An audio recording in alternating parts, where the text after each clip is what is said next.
watching right now. True. True. And I'm not even watching. It says it's offline. You can go grab it if you want. See what it looks like. Yeah. Ooh, I can watch. I'll watch now.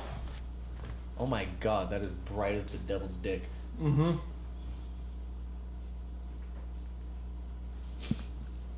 Okay. Then we're gonna have... I'll just use this as a diffuser. That should work. Right?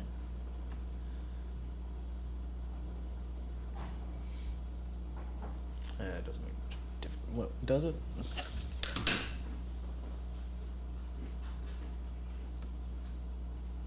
Does. Wow.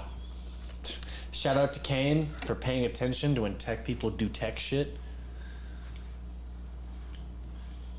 Yeah, it actually lights up the lower part of my face. Sick. Because this is very directional. Love it. It's the Pixar. We're gonna get copyrighted.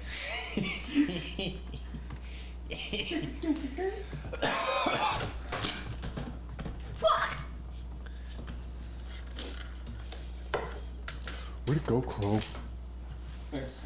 Soil it. Someone please. Kane has a better path to it than I do. I hit a camera. What the McHell? I have a mic. What? Oh, plug it in. Yeah. Because if we could just use You don't have the lights. I already did. one. Oh, you did? We are live right now. Hi guys, we're getting set up. So Oh, fucking shit! Oh, heads up, light.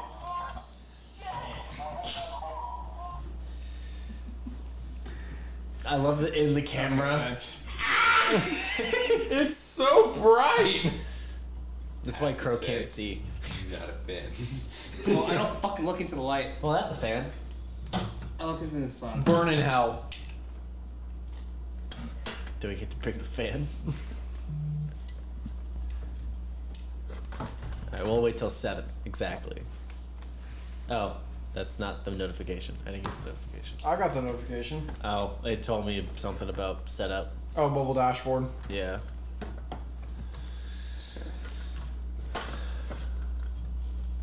Yeah, that. I'm gonna go blind if I'm looking at Kane the entire time with that thing on. Yeah. Okay. I am pretty fabulous. I think we'll just get like a a lower intensity light bulb that we can put in there whenever we want to use it. Yeah. Cause that I don't know what light bulb you have in there, but shit. I'll look at it. I'll look directly into it. Yeah, but you want to go blind. Because you guys look dark as fuck. Do we? Yes. Yeah, you look very dark. Mm-hmm. It's like it doesn't have focus on you guys. Yeah. Oh. You also Probably 'cause that.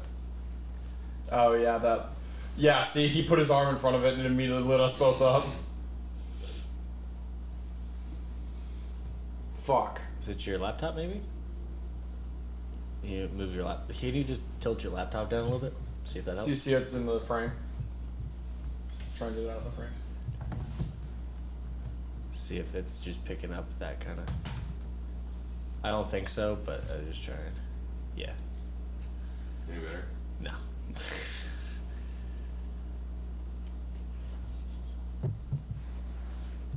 Yeah, not at all.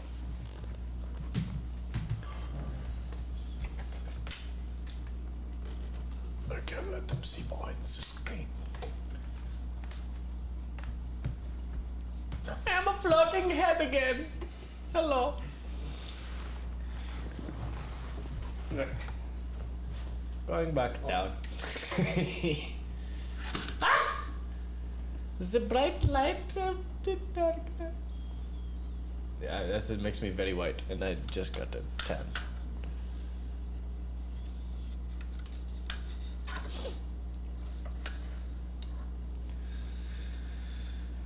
All right. Play with that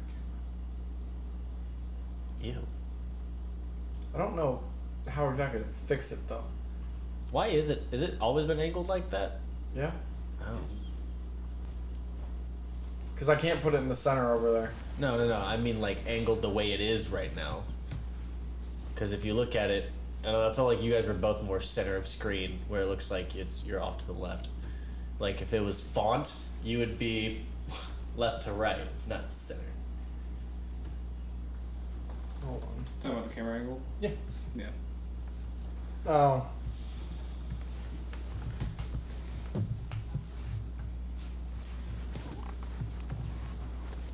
Oh, that's what you were doing. I couldn't tell if you were trying to move the camera or if you were. yeah. No, I was. Okay. You didn't give yes or no. Or, Yeah, so- I just rotate the little thing a little bit. So. A little bit. Until they're centered up. That's better. Much better. Not light wise, but Yeah.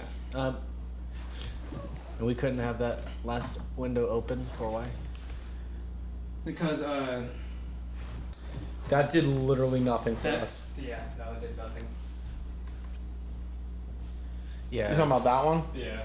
Because that's the Try one it. we've usually had open, but Crow closed it and I didn't know why. Well, because of how many lights are on, so. That does help us a little bit. I don't understand how you were so far ahead of me in this fucking stream. You just don't have my fucking level, Adam. It's probably just this laptop, this piece of shit. Might be it. They're still dark as fuck, but No. Has it always been this short? what? Nothing has changed with that camera stand. Yeah. I'm trying to think of like if it was like a little bit higher and looking down a little bit, maybe that would fix it. So it wouldn't be catching as much as that. I don't know. This is the BTS footage for all you Patreon subscribers. Yes, Patreons, please. We definitely have one of those. Yeah. Okay. Well. Can't spell Patreon without Pat. I'm not even looking at Crow. I was just looking at the camera feed, and it just kept moving further and further. Sorry. Gary is a floating. Oh my god, this is Crow's nostril. Is this as long as it goes? That's what she said. No, it's got 3 legs. on Okay. it. Like it's got 3. That's what she said. I guess.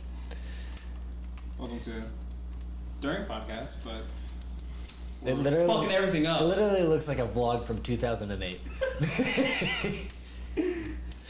Hey, David Dobrik called. He wants his videos back.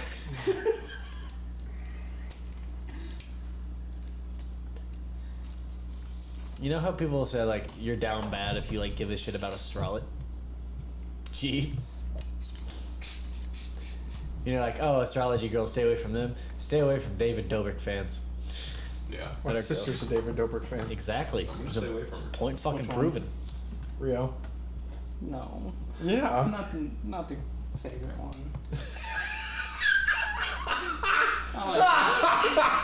I like Rio. What was that? I just. I Get favorite wrecked, saying. Cooper. I was about to say. I was like, Rio's my favorite. Other two. Yeah. same. Alright. Also, never had Try a and positive experience. tilt with it now. Cooper, I think it's the knob on the side. Yeah. so. He called you a knob. Fucking knob. No. Okay. I want to say which one. Yeah.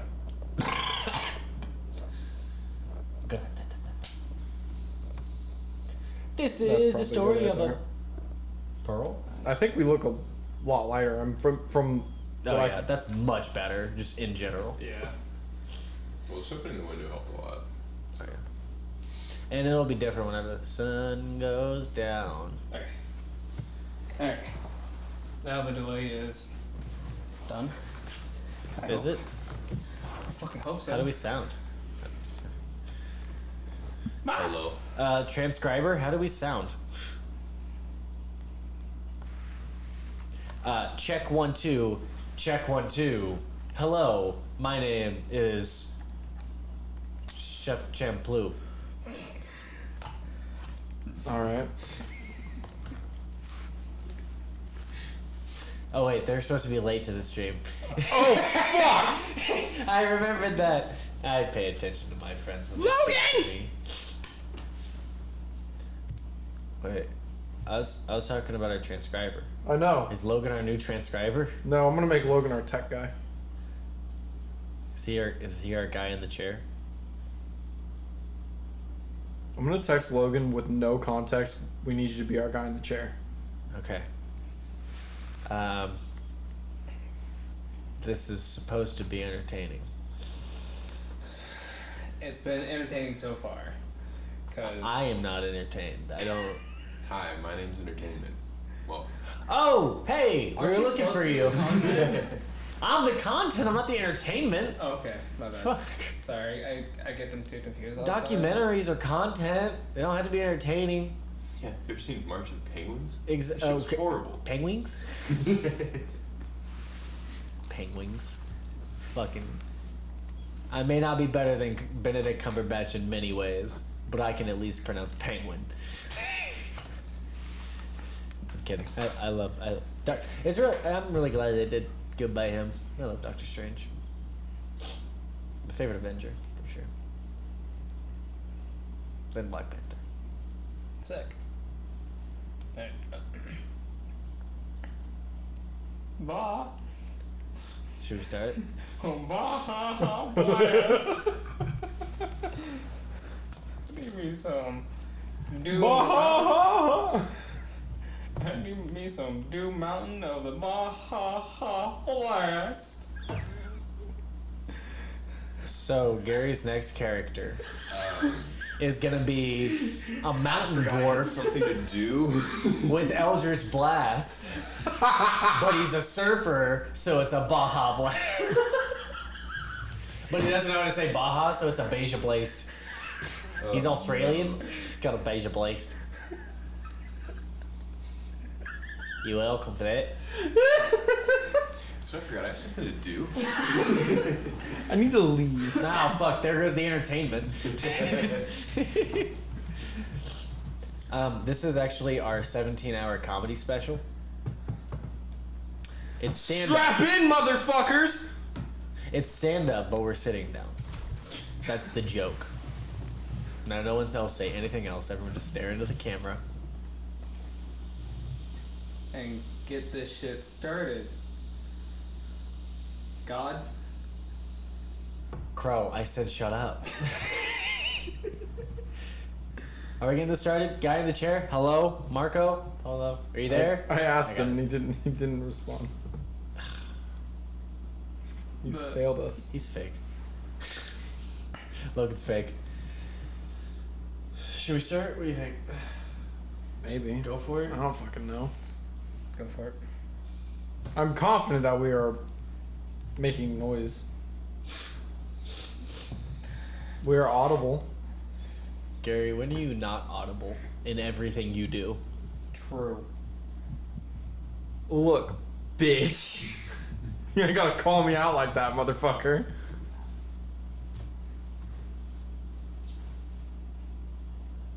Oh, hey there. I didn't see you.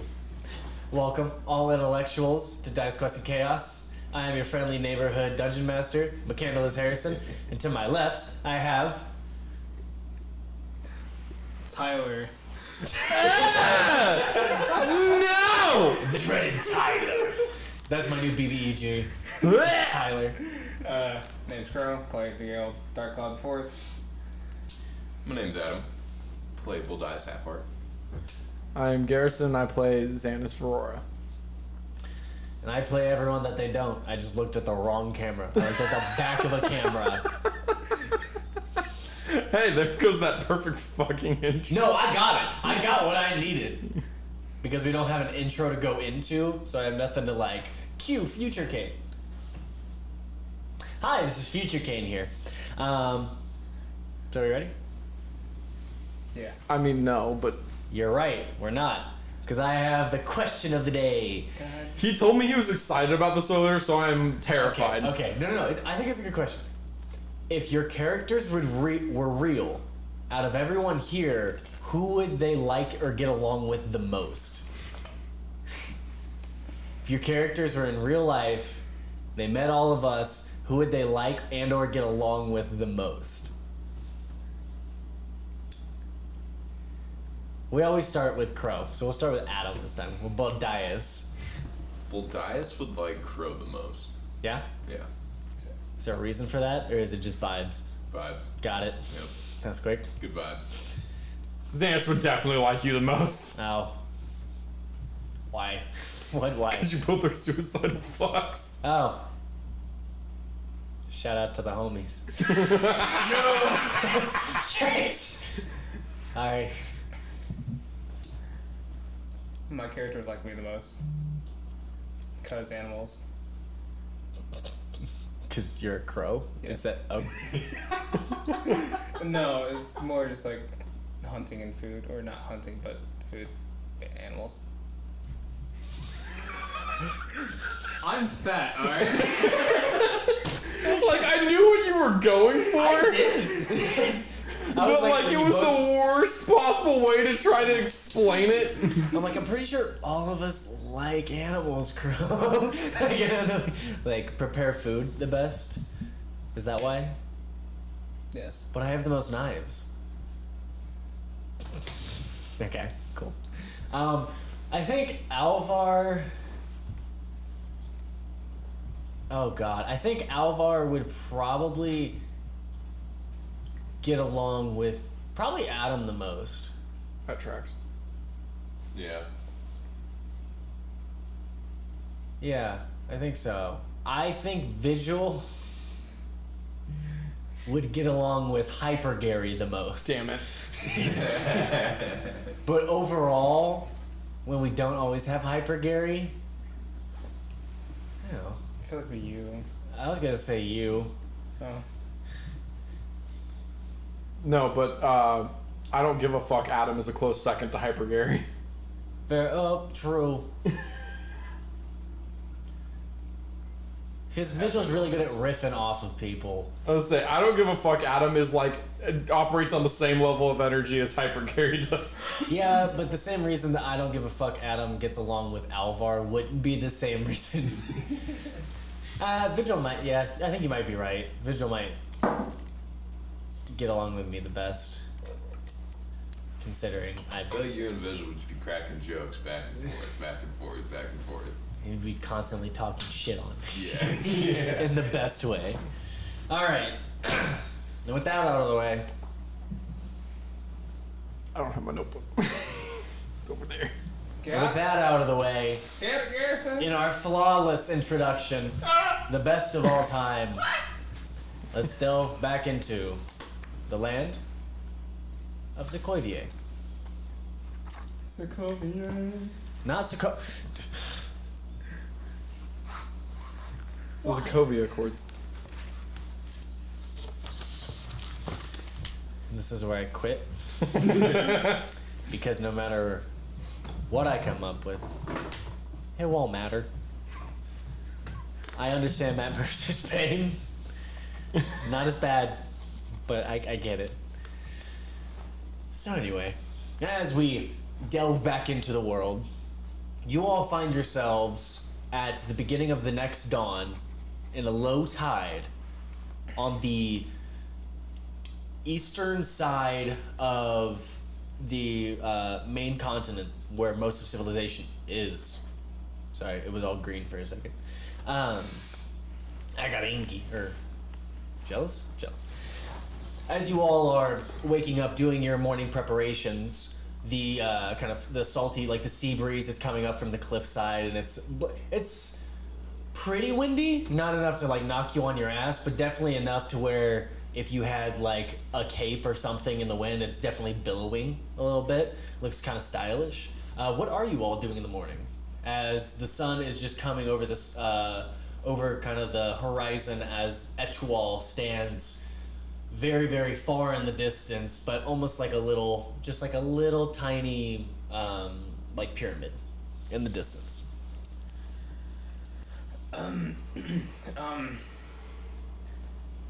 Wow, I forgot my damn character's name for a second. DeGale, what are you doing? Brain fart. That's the biggest brain fart I've had. I would be, like... DeGale would be, skinning the carcass that I've had left over. Ah, so he let it ferment for 2 days? Let it ferment for like 3.5 days, I think. Did you take Last Watch? Is that why you're skinning it and as Yeah. you're... Okay, cool. Took last watch. and then I Have you okay? So, question: have you been over the 2 days been tanning the hide, or are you just now skinning it? just now. Okay, yeah, no, that tracks. Okay. Yeah, because the last few days have been full of chaos and just everything. Oh else, yeah, for so- sure. And like you've been like trying to get your bearings on a lot of things going on. What is the sleeping arrangement like? Are you closest to the bridge, or like is everyone just like generally kind of near each other? Where's everyone sleeping? Haven't we been sleeping in? Liam and Tiny Hut? Yeah. But Yeah. he's out. I'm assuming you're outside Yeah, of it I'd be as outside. the 8 hours, as everyone's starting to wake up. The 8 hours is gone. The sun is rising. The heat is starting to kick back in. It's about like a cool 57 degrees. There's clouds in the sky, but it doesn't look like it's gonna rain. Yeah, would be chilling by the bridge. And, Okay. So, if you're chilling by the bridge, as soon as it drops down, anyone with a sense of smell smells the old corpse of the lizard as you are downwind from him as he is skinning and tanning it in the process. So that is a thing. So you're just tanning it. You're just waiting. You're Yeah. skinning it. Sorry. I'm skinning it, and Yeah. then after I smell the rotting flesh of this. Well, you've been at it for 2 hours. If everyone's awake, so. Yeah. Have you been holding your breath since you can do that? Mhm. Okay. I kind of just forgot about the smell. Got it. Just. Cool. So he's tanning. Oh, what are you doing, Sir Buldaeus? Oh my god. Ugh. Yeah, Jesus. So you guys are both waking up out of Liam and Sunny Hut. Vigil is awake as always, and Alvar is kind of like just laying down looking at the sky. As you see, DeGale is skinning his lizard friend. The donkey, for audience who haven't been here, it is a camel. The donkey Glad we is there cleared that one up at the very start this time. with the two draft horses, kind of by it on this like half-ass. Vigil kind of like threw all his armor down and hoped it would work as kind of a post. It's like a hitching post. He put like a stake in the ground and like covered it with his armor to make it heavy. So he's just, it's the first time you've actually seen him without his armor on. He seems to be like kind of muscular, but it's more of like a very stout figure. Not what you imagine. He's more dwarf than he is fairy. But his demeanor and the way he carries himself, he just walks and talks. He's very light. As Vigil is just watching everyone wake up with a weird face. He has a very Roman insight check. No. Nat 20. Well, this is the face he's giving. You know, he's disgusted by this smell, and he's been awake to smell this the entire time because he doesn't sleep. So for the last 2 hours, he's been dealing with this smell. Luckily, he goes in and out of Liamon's tiny hut, and Liamon's tiny hut doesn't have the same smell. So you do notice that he's not in Liamon's tiny hut with his face. You realize how horrible that smells, right? Oh! Did you forget to breathe? Can we just throw it off the cliff edge now? It's disgusting.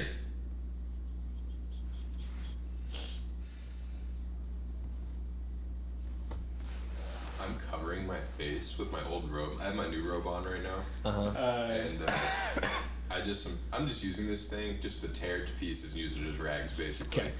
Kind of like old socks, you know. Use it to, like, do whatever the fuck with. And I'm basically just tying it around the middle of my face so I don't have to smell that shit. That's cool. Okay. Well, I guess we do already have lizard.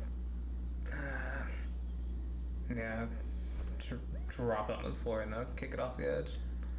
like the intestines and like the insides. Okay, so you still have skin. I guess. Okay, cool. Yeah. So he kind of, if you're paying attention, you hear a wet hit the ground on the very very coarse like clay dirt as he kicks it over the edge. It sticks to your boot a little bit, like some ichor and like some acid that has like dissolved the muscle. So as you go to kick it, like kind of like and falls off down hundreds of thousands of feet. Kind of just like trying to wipe my boot off on the ground. Roll me a dexterity check. There's no way in hell I'll just natural 20 this. Yeah, so you know how you always get like something on your shoe and you can't get it off? He did. He fucking legend. But I don't think it's gonna get any cooler. So yeah, essentially you're able to like use the cliff's face as kind of a almost like boot scraper as you kind of, and you just see it like start to fall slowly like jelly. But yeah, it is. The remains have been discarded. You now have the beginning of tanned leather lizard. Sick. So, what are you doing as you have been woken up? What is your morning routine? Brooding. Okay, cool. He kind of just goes over to the start of the bridge and just is like. So so you would be looking at the bridge while you're tanning, and you would first time you're actually being able to look at the bridge. So you see the bridge is actually like a mile long or a mile wide. I made that mistake last time. It is a mile wide and it goes into like a pretty steep decline, but it is not made out of any metal or rock. It seems to be this almost like gem-like material, almost like crystalline, like opalescent. It doesn't seem to be... Roll me nature checks if you give a shit. As Boldias, I'm assuming you're coming across to the edge. 14. 14? 7. 7? You don't go outside very much, do you? I also rolled a 3. Okay. 6. Okay, you guys. I also rolled a 3. For you, is purdy. Gotcha, bitch. This is purdy. For you recognize this is probably some sort of like combination of like igneous rock and something else, but the way that it's made is very man-made. The structure itself, it's not like free form. You recognize that there's like some like slight inlays. There's like whoever did this is real strong because. It took you a while to get that gem out that you're carrying on your back. The almost, what is that? Like a beach ball sized gem in your kind of like your pack. That dark red gem. It took you a while with a magical great axe to hack that out of the wall. Mm-hmm. To the point where you chipped a magical great axe, which doesn't happen. So not only was that force that you were hitting very strong, but you were hitting it even stronger. Mm-hmm. So whoever did this is that on a monumental scale. Like, this is an act of God, is what this bridge is. Yeah, I'm just thinking of like giants making this, or just something. Yeah. Definitely not humans or anything like that. Yeah. Probably nothing humanoid. Maybe. And so as you guys are kind of like kind of breathing this in, as the water, you see it's low tide, so the water is like hundreds of thousands feet down. Like this is as close as you get to sea level in the entire country, in the entire continent. So as you kind of look down, the water at sometimes whenever it's splashing, it's hitting with such force that you get like a spritz. You get like a water spritz on your face. That's how violent these waters are underneath. And whenever they come crashing down, it almost looks like if you were to look at like another planet, No, I'm not gonna make a reference. But anyway, there's like hundreds of feet tall like tsunamis hitting against this land. With that nature check, as you're kind of looking at that, and even with your passive just intelligence, you guys would know this is gonna chip away pretty quickly. Like, you can't really imagine how big this place used to be before the waters were like this. So there's not a timetable, but it makes you definitely kind of recognize how small you are and how close you are to death every day. So I think it's time to try to get to the mid-mountain. So, and before we settle up, I'll cast Goodberry and hand one to each person and horse and donkey. Hemo Wheelie wheels up to you. Here you go, Hemo.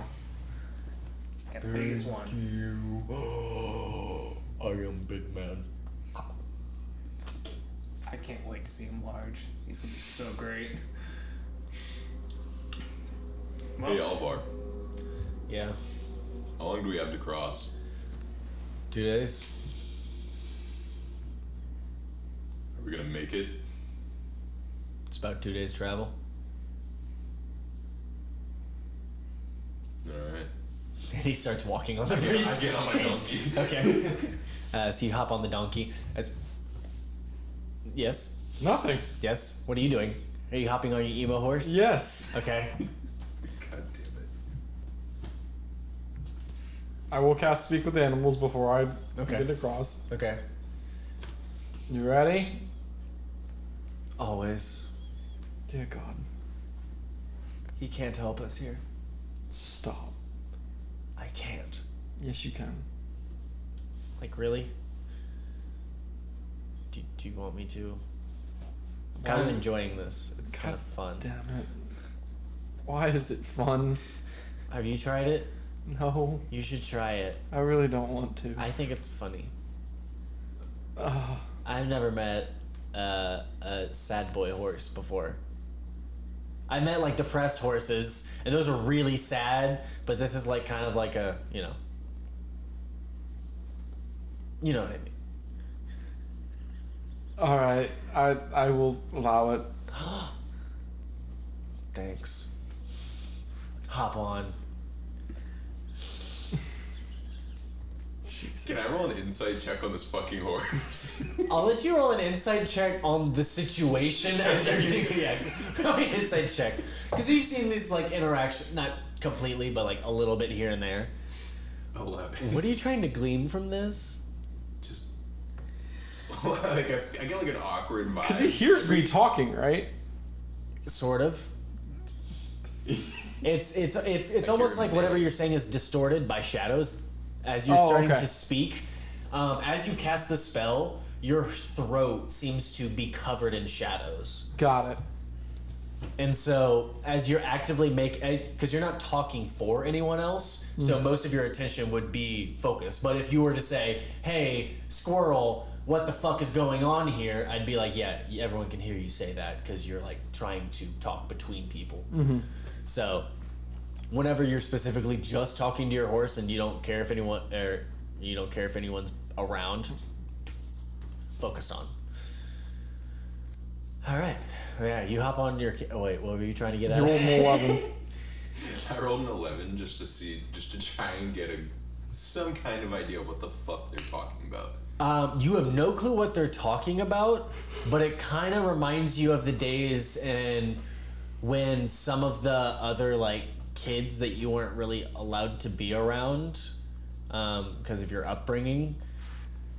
How whenever they would talk to their parents when they thought they were better, when they are like, "I am an adult now," when they were just children, and you're like towering over them at 12. So yeah, that's kind of the jive you're getting. Huh. Whatever. Cool. So you settle up. What are you doing? give Gorge the good berry, and I'll try to get on him and saddle up. He allows. Cool. Sick. Cool. So you guys all saddle up and you're starting to traverse the bridge. So as you're traversing the bridge, you notice. Did any of you step on it beforehand? I definitely would have tried. I would have when I rolled the nature check. Okay. So as you were giving a closer look, or whoever did, you would notice that it's strangely. It almost comes off as metallic. Like, it almost comes off as like a metal bridge. There are no, whenever you like look off to the sides, because it's a mile completely. So if you're in the middle, it's about half mile left and right, and you see there are no arm. There's no railings. There's nothing like that. It's not for safety. This is purely for travel. But you do notice that it's kind of it is very smooth, but it's not smooth enough to where your brain. This is way rougher than it should be, with as much erosion that should be happening and your nature check.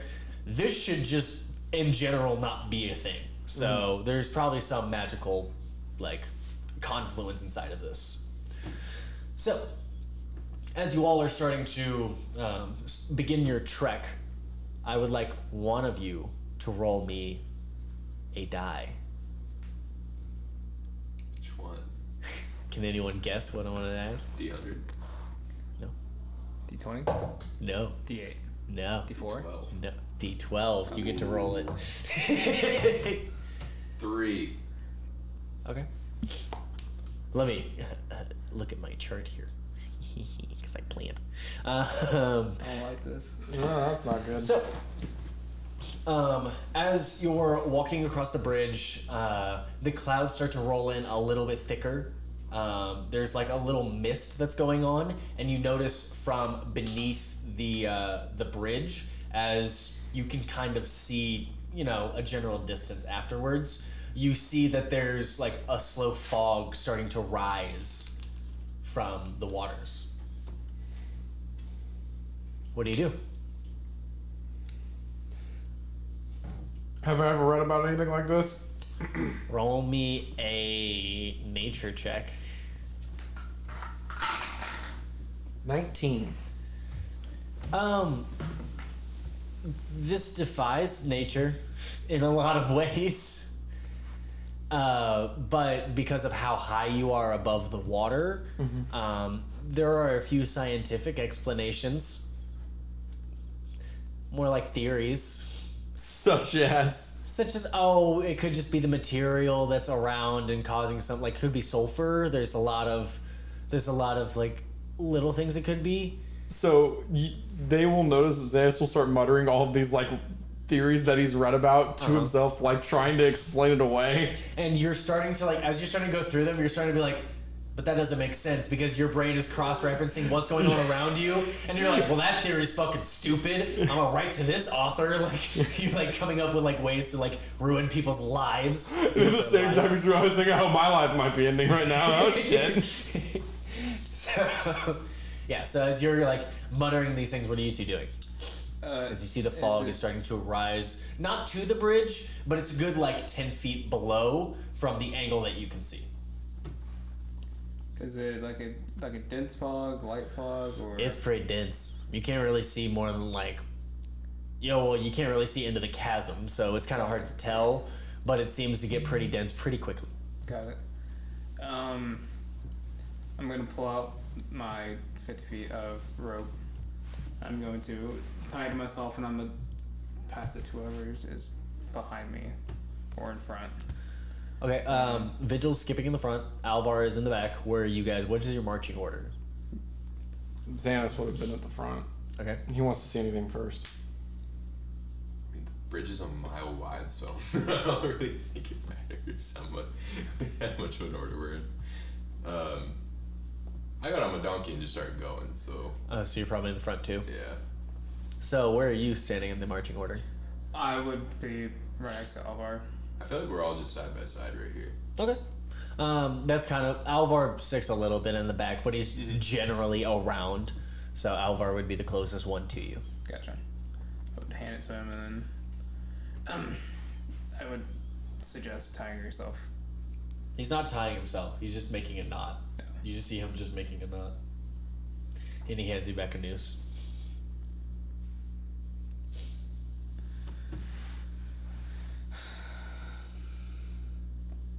Never mind. Alright, that was kind of funny. I give up. Oh, sorry. That was the wrong one. Sorry, 1 second. Can I have it back? Cool. He undoes it. Then he gives you a lasso.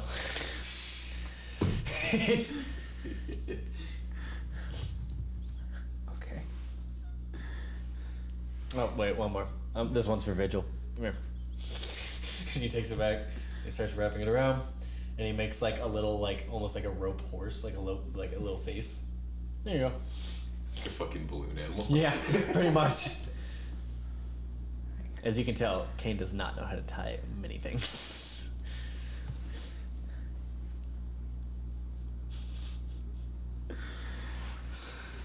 I'll fucking run up to the front. Okay.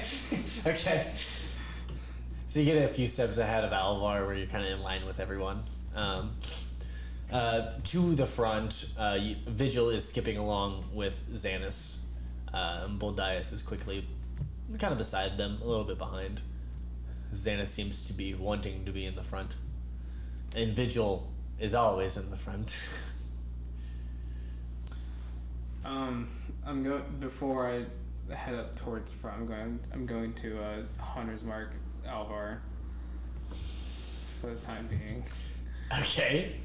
So you start to kind of pepper your fingers for a second and like kind of scatter some dust behind you as you walk away, and it starts to like kind of like stick to Alvar, and he just goes, "Why?" To make sure I don't lose you in the fog that's rising. All right. Like tries to dust some of it off. It does not come off, but he tries to like dust it off. So, Boldias, what are you doing? Just bongoing away. Roll me a performance check. Okay. Son of a bitch. 8. So Had better performances. you have, you're used to being able to like resonate off of usually stones around you. You know how to work with that. These open areas don't make sense. This also like the material underneath you seems to like almost like dampen sound.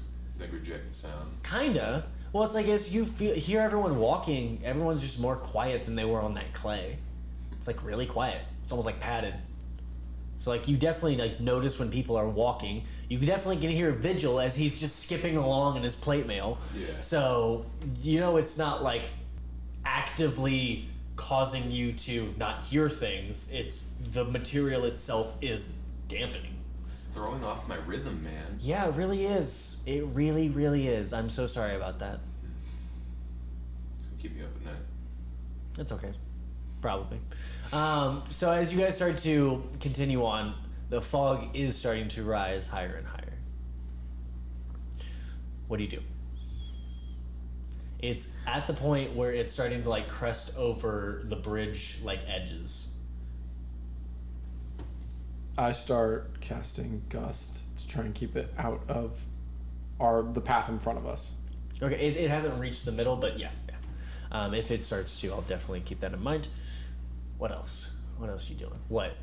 Nothing. Since Oliver didn't want to do what it. You didn't ask him anything. No, I did. I said. And asked him to. You can ask him. Nah. No, fuck that guy. Alright, Boldias, what are you doing? I cast detect magic. I want to look at the fog and see if there's anything weird with it. Oh, okay. Roll me a perception check.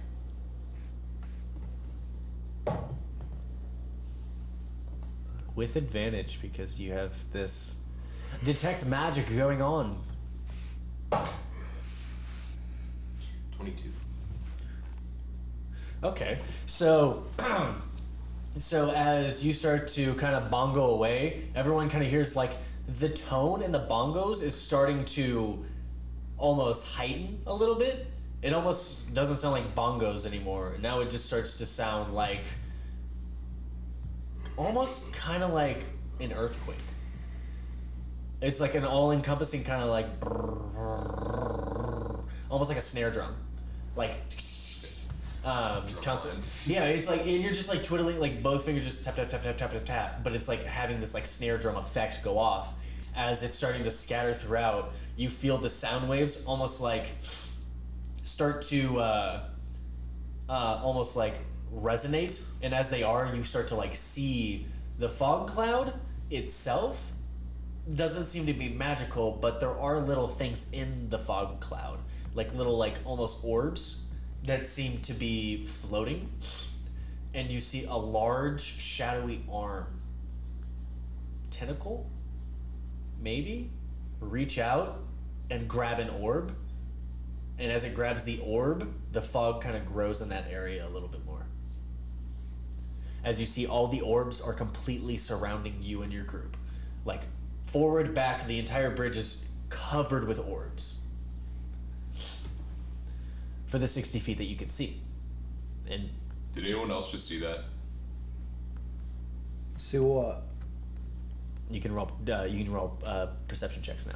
The giant fucking tentacle.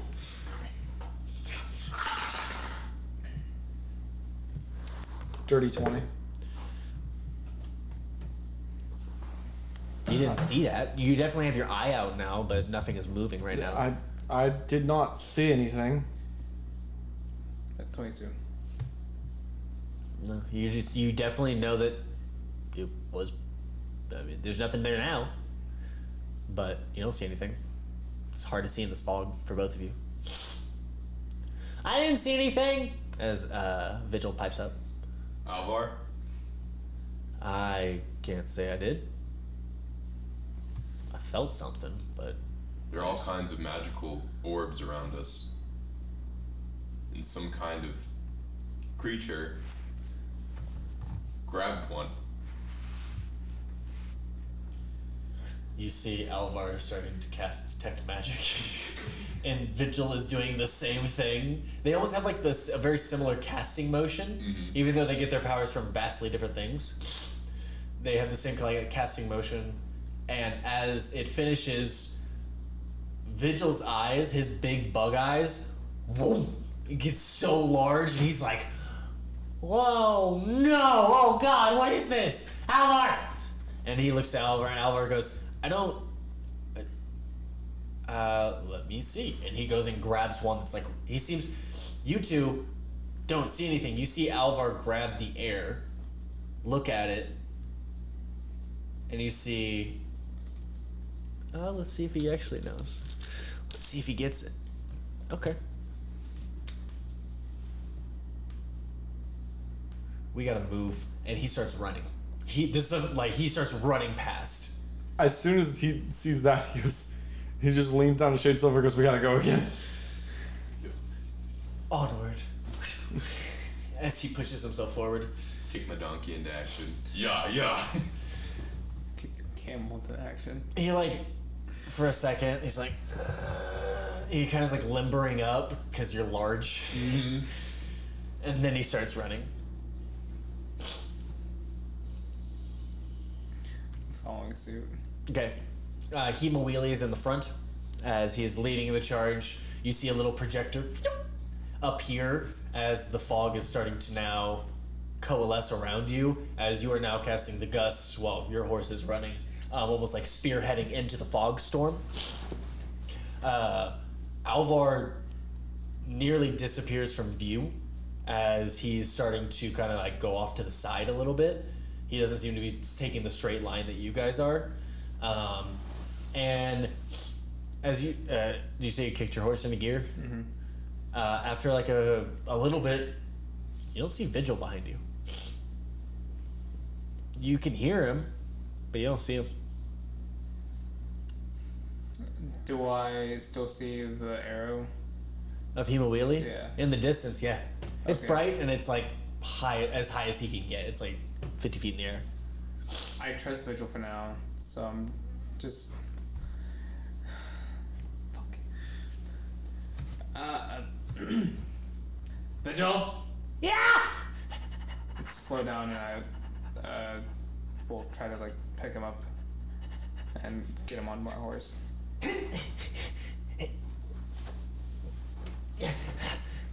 Kick back into gear. Thanks! How's all the work? This shit's heavy. I figured. I need to find something elven, because this is heavy. I need light. Thanks. And he like leans on your back as he kind of like takes like a riding position as you start to kick it into gear, and he kind of like hugs a little bit closer.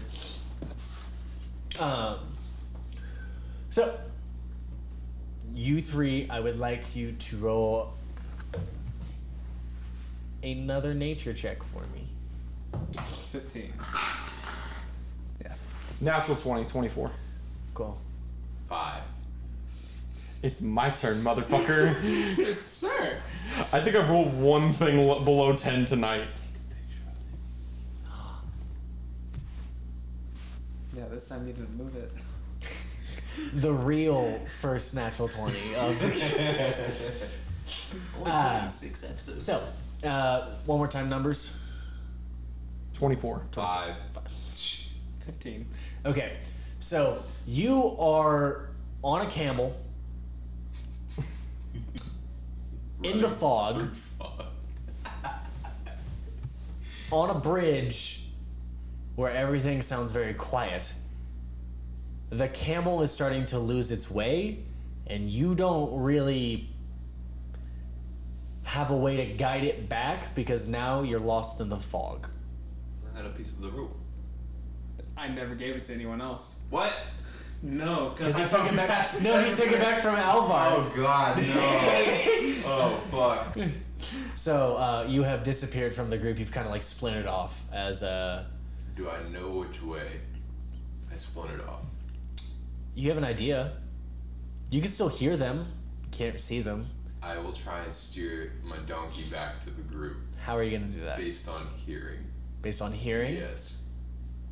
Okay. Roll me a perception check with disadvantage Oh god. because everything is dampened. That was a good one. Oh no. Oh, no. That's a 5. As you are trying to like find out, you're trying to like kind of close off your senses and just steer. You hit like you go pretty far left and you think you're around them, but you have no clue. You're like they're not around you. You can still hear them, but now they're kind of all around you. You can't really hear specifically what direction they're in. You're almost more lost. 15? Mm-hmm. You are able to stay behind his gusts as you are picking up speed. Either Shadesilver really likes this fog, or the bond that you guys have made has begun to like increase his ability as a horse, where he's trusting you as a rider, you're getting used to him as he floors it forward. Feeling more confident now that I'm riding, I would be looking back to make sure I'm not losing anybody because I know I'm moving quickly. Okay. Would I notice quickly that I don't have bold eyes? It's hard to see anyone. So the only one that's right behind you is DeGale. So And I Vigil. don't see anybody else. But you see Hemawheelie in front of you. At that, knowing that he can't see, he would just fire off an Eldritch Blast into the air Okay. in an attempt to create some sort of waypoint. Maybe some, because he has the 300 foot. Mm-hmm. So he knows that it'll go higher than anything Hemawheelie's putting up. Yep. Maybe get a chance for somebody else to see it.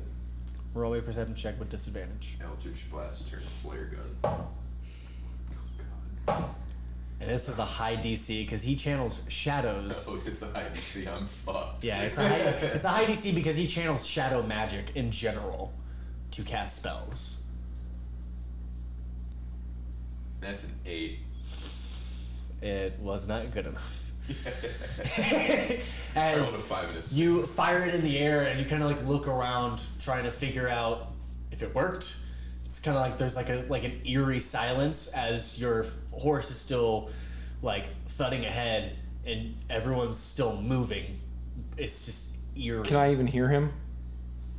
I mean, you can't hear him any more than you can hear DeGale's horse. But I do have some sense of him.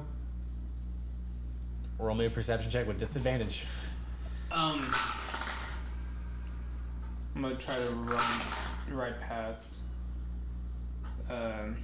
Xanis, and I'm going to yell at Himawili. Himo, try to find Bodias and the camel. Okay, what'd you get? 10. A 10? You just can't tell. It's like everything, as you guys seem to be descending kind of deeper and deeper, things are starting to echo. Things are starting to, even in this like damps, like it's bouncing off of the cliffside, it's bouncing off of the waves, like it's either going away completely or coming back to you and you have no clue what the fuck is happening. Like everything is starting to like disorientate. Your senses, that's the word. Your senses are disorientated. Feel it. Equilibrium is gone. So you're lost. What do you do? I'm gonna start. No, you said a thing. I apologize. So as you speed off to Himawili, going because you did slow down, right? Only for a minute. He wouldn't. After realizing that he can't locate him and realizing that the blast didn't work, he would have sped back up because he's not. Okay. He's exhausted would he his have options. had the chance to speed past you? Probably, but Okay. he would pass him probably while he's talking to Himawili. Got it.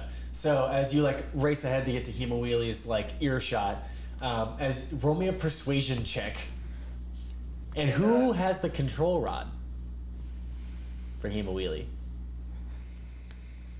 I never gave it up. Didn't know there was a control rod, to be honest. Yeah. With disadvantage. These disadvantages are killing me. I'm sorry, my guy. There's reasons. There's reasons. Well, then never mind. I tried and I failed. What did you get? Because he does like you. Persuasion? Yeah. 7. Not that much. As he goes ahead. He may not be able to hear you. Okay. You could try to get closer. Maybe it can make a difference. But it just seems that he can't hear you right now. Got it. No, I definitely would have tried to get as close as possible to him. Okay. And then Unless someone tells him to act, unless you tell him to actively slow down, he will not. Would I have heard him?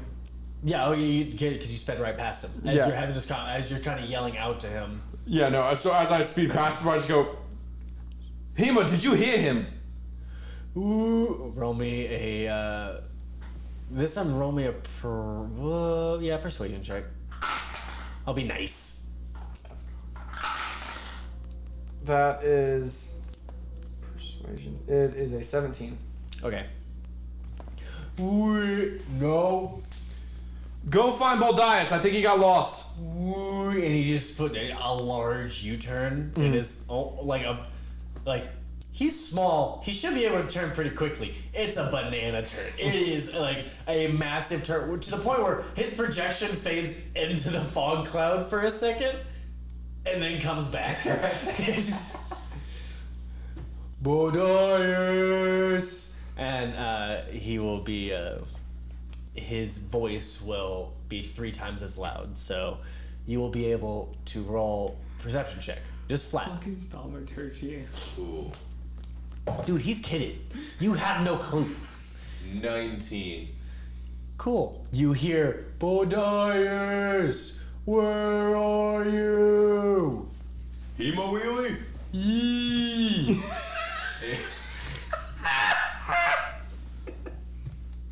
I'm just gonna start tapping my bongos. Follow the drums. Boom, and he bounces into your camel for a second. So he basically like Thank God he's not big yet. he just like basically like Not a fucking camel. yeah your camel does slow down for a little bit because it just got hit by a razor scooter in the fucking shin. Like it is gnarly as the sound that this camel makes as he runs face first into it. I found you. Where's everybody else? Follow me. As he's just Follow him. yeah, just the projection above, arrow heading towards them. You will be a little bit behind. So, is there anything you're trying to do to catch up?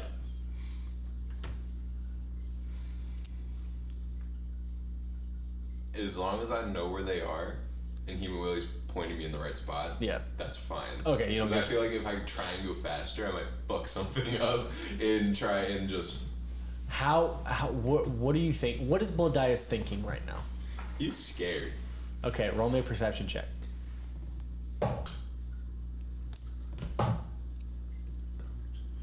22.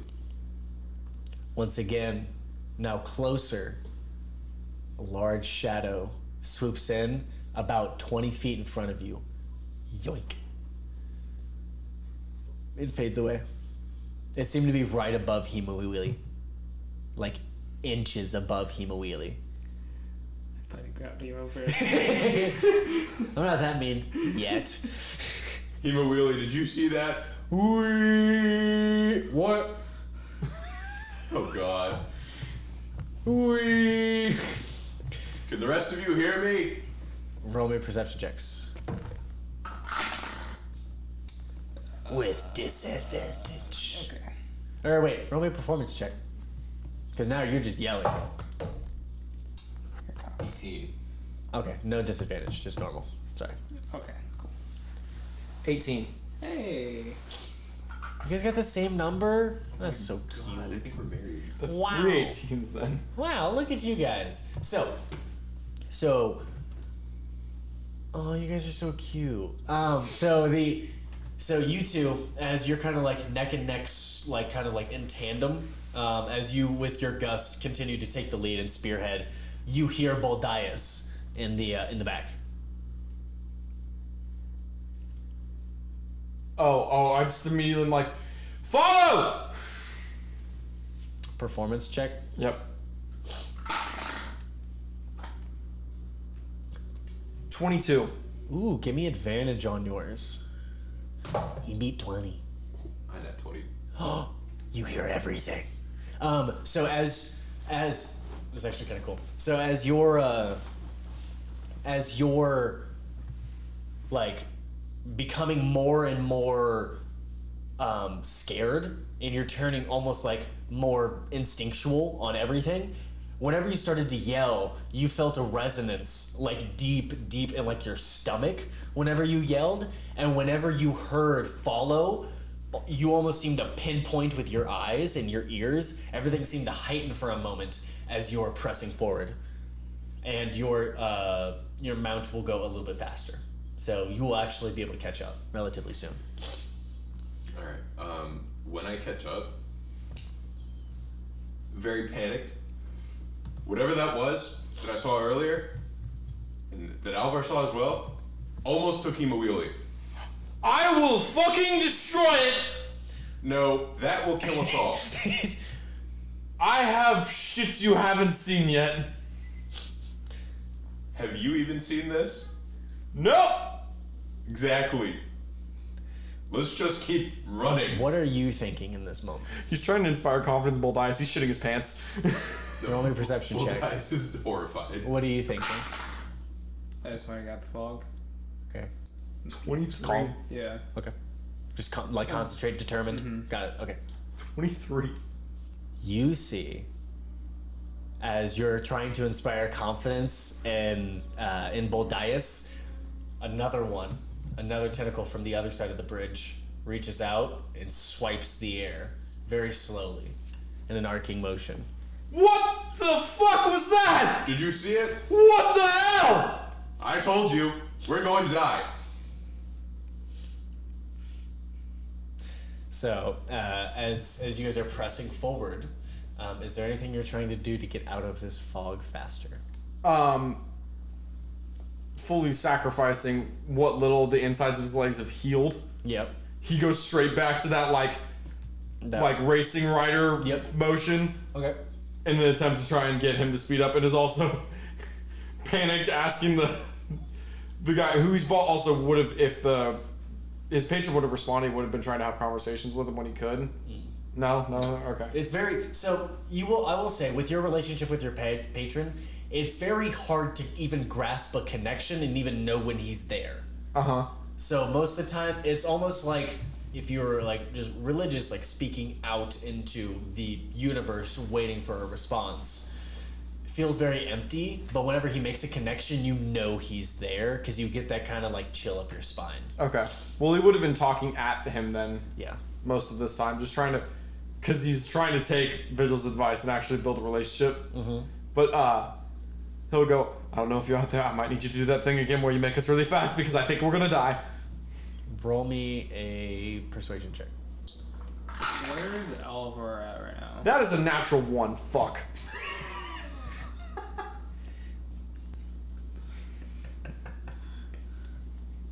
We'll get to that. Roll me a perception check with disadvantage to try and find Alvar. Sick. 8. 8? So you have no clue. You can't really hear him. Great. You kind of have you have no way to track him. Yeah. Your hunter's mark seemed to disappear whenever he entered the fog. There's something weird about this fog. Like, I assume it's been over an hour by now, so. I wouldn't say that. It's been about it's almost an hour, but it hasn't been a full hour yet. But as soon as he was completely enveloped by this fog, it seemed to almost fade away. Almost like washed away as soon as he entered the fog. Okay, because it says I have advantage on trying to find him. So. Did I give you disadvantage? Uh-huh. Then it would have been flat roll. Okay. So you can re-roll it, unless you remember your first roll. The first one was the one I rolled the lowest one. Oh, okay. So 13. Okay, yeah. I'll say the DC's lower, but you can find some of the flecks of the kind of like spores that you left on him. That's it. Okay. Also trying to track at these high speeds with Vigil on your back, it's just hard to fully get a grasp on what's going on. Plus, this is not terrain that you're used to. Right. Nothing is okay. Yeah. Your senses are heightened and you're determined. You're thinking about Alvar, but your brain is on survival. You are someone who constantly wants to survive. That's what you're bred to do. Yeah. Alvar, I don't know if you're in front of us or behind us, but get Vigil and run ahead. Fuck if I know. Wait, you don't want me on your horse anymore? We need to go faster. Oh, I'm sorry.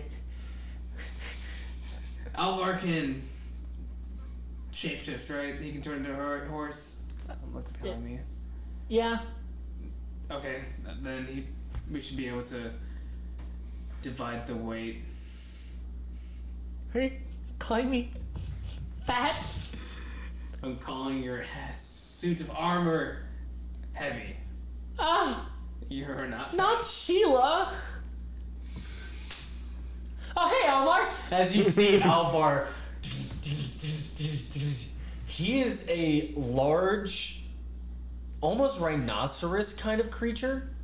It's very, very like thick, leathery skin, a large body.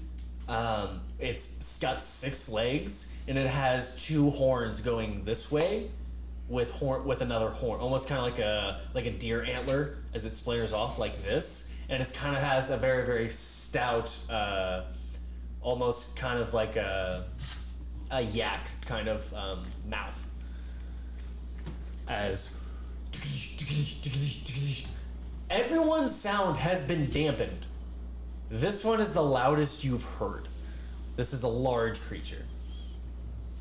If you would like to roll me a survival or nature check. Jesus Christ. Yeah. They're both the same, so that is 11. you're well traveled. This is what you're good at. It's a beast for sure. Yeah. This is a Yakutin. A Yakutin. A Yakutin. It is basically this. It is the creature I described to you. Mm-hmm. It's not a beast of burden because it's nearly impossible to tame. But whenever they are tamed, they're almost always used in war. Instead of using elephants, people would use these things because they have no problem being a battering ram. Got it. They will go full force and siege a castle gate like by themselves. They will allot one Yakutin and like a small army of soldiers to breach a castle wall. They are very aggressive, very fast creatures. Got it. So it's kind of like riding side by side with you, and it's like twice the size of your horse Yeah. Figured. in like height and like length. Alorn, I assume. roll me a wisdom check. Just a general wisdom check on this one. God. The creature? Well, like Vigil said, Alorn. So. He did. I just want to see 8. Okay. It does spook you a little bit. Yeah. It does throw you off. You're not actively going against it because he said Alvar. Yeah. You also don't have all of the faith in the world individual, so it could not be Alvar. It's probably Alvar. These things are not like, they're not like from this continent. Any of them that have come over are from the land of beasts. Yeah, so it's gonna be interesting. Okay. This is a monster. Vigil. Yeah.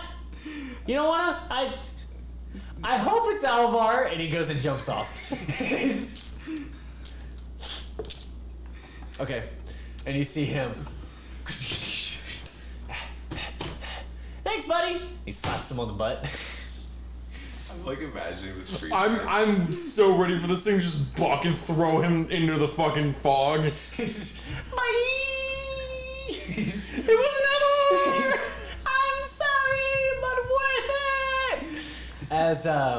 As it starts speeding in front of your horse. Figured. And you guys start to hear. What do you guys do? Is anything happening with the natural one that I rolled a minute ago? No, I know. Continue. Oh, okay. What was the check for again? Just double checking. Persuading the patron. Okay, cool. Yeah, I thought so. I just wanted to remind the audience.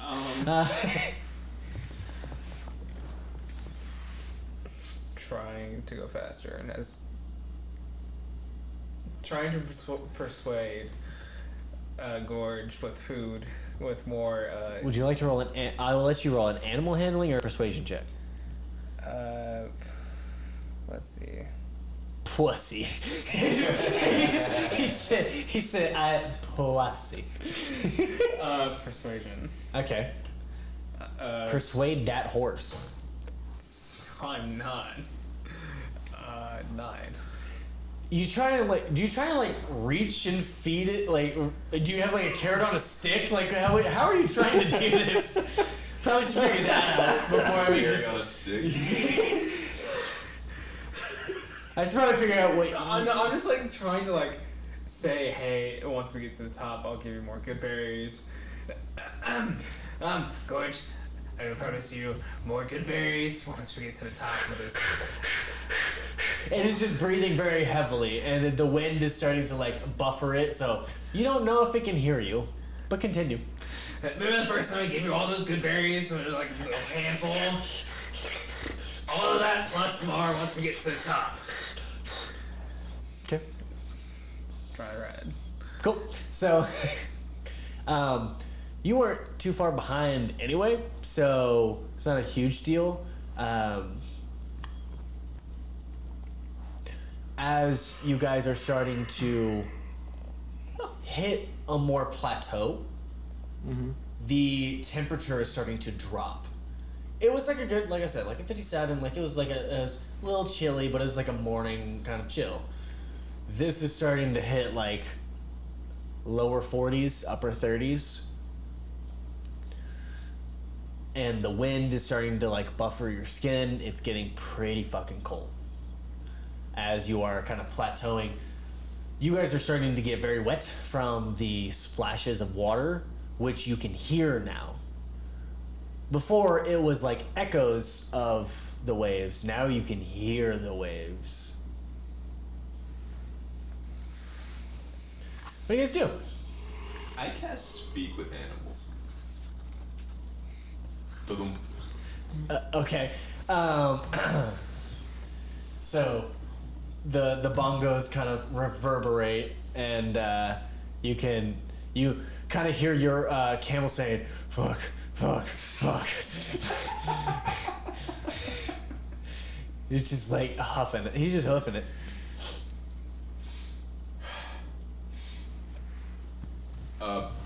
Hey, Mr. Camel. What? Hi? Hello? How can I help you? I know we haven't spoken yet, and we've had a rough few This days. is new. Why is this thing? Rough few days, yeah. Cool. Great time. Yeah. Fucking nice to meet you. My name's Mike. What do you want?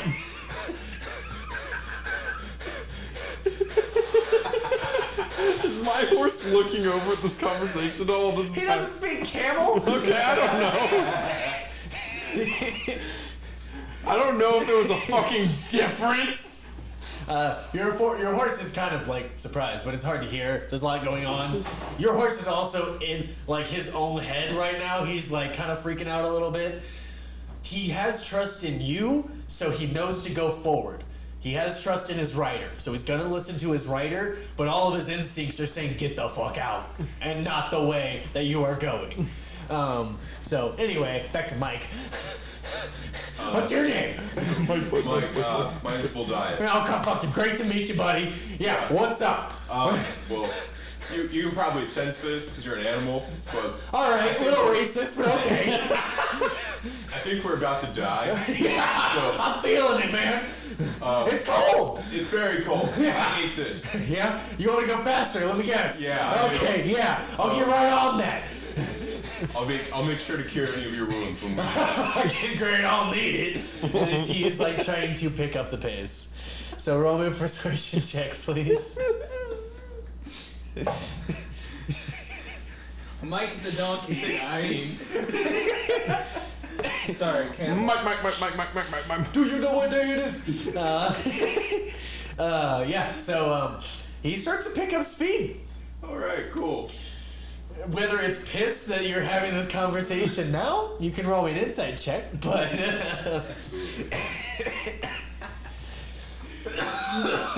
That's a 10. he also wants to get the fuck out of this, but it's glad to know you're both on the same side. Yeah. There's no malice in this, but it's very much like, now wasn't the time, but Heavily annoyed. yeah, it's like, I don't know if I'm getting faster out of spite or out of fear, but I'm moving. Roll me a perception check. Everyone this time. Son. I hate that. 15. 13. What's that? Whoa. 12? Mm-hmm. So, actually, you all see this as the morning sun kind of like showing through the fog to where it's like, you know it's there, it's really, really diluted with all of the fog, but everything around you, you start to see shadows creep up like walls next to you. No. What do you all do? Oh, God. George, please go past. He just leans down and just shakes up a run! Okay, sorry, Dad. And he is huffing it. Roll a persuasion check. That'd be a 19. He's picking up speed. He's going faster. He will, depending on if you guys get out of this, he will have a point of exhaustion. Mm-hmm. Mike, do you see that? Oh yeah, I do.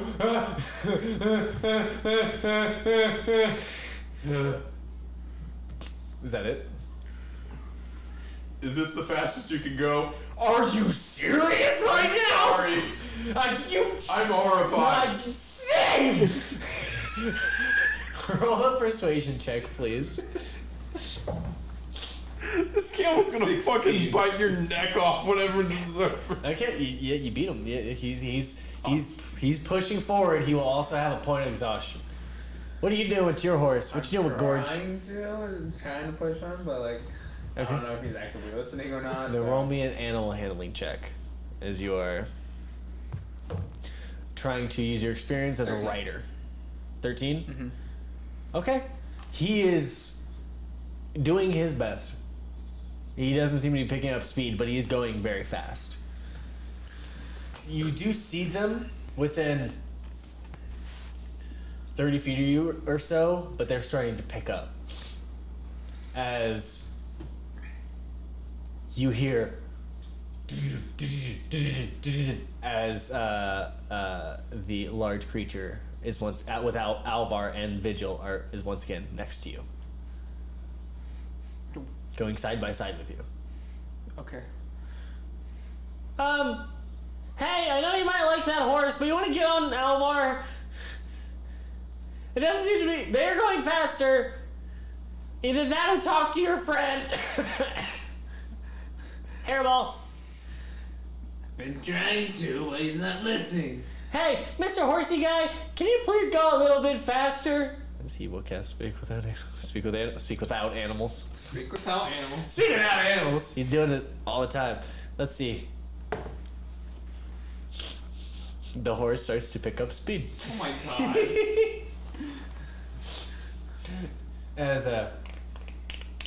As you're starting to pick up speed, you're catching up with them. Everyone is full force going forward. As you are starting to hit an incline. The plateau, you don't know how long it was, but it felt every second feels long. If you've ever been in any sort of workout that is intense and draining on you, you're recognizing that time doesn't make sense right now. You have no way to tell time.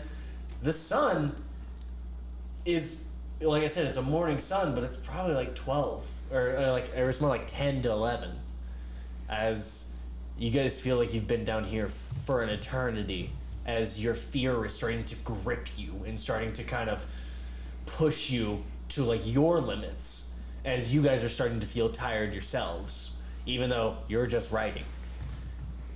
So, as you're reaching the incline, what would you guys like to do?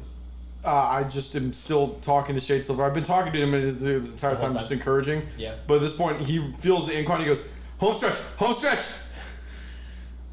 Roll a persuasion check. 24.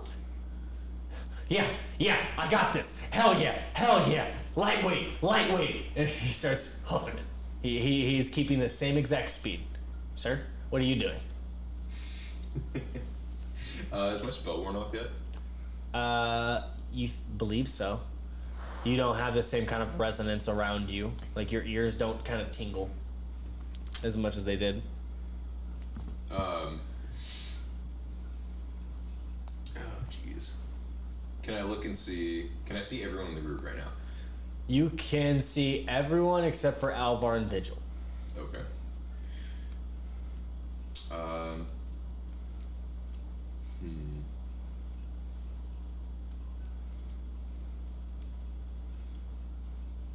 Man, I wish I wasn't so heavy. I feel bad for this camera right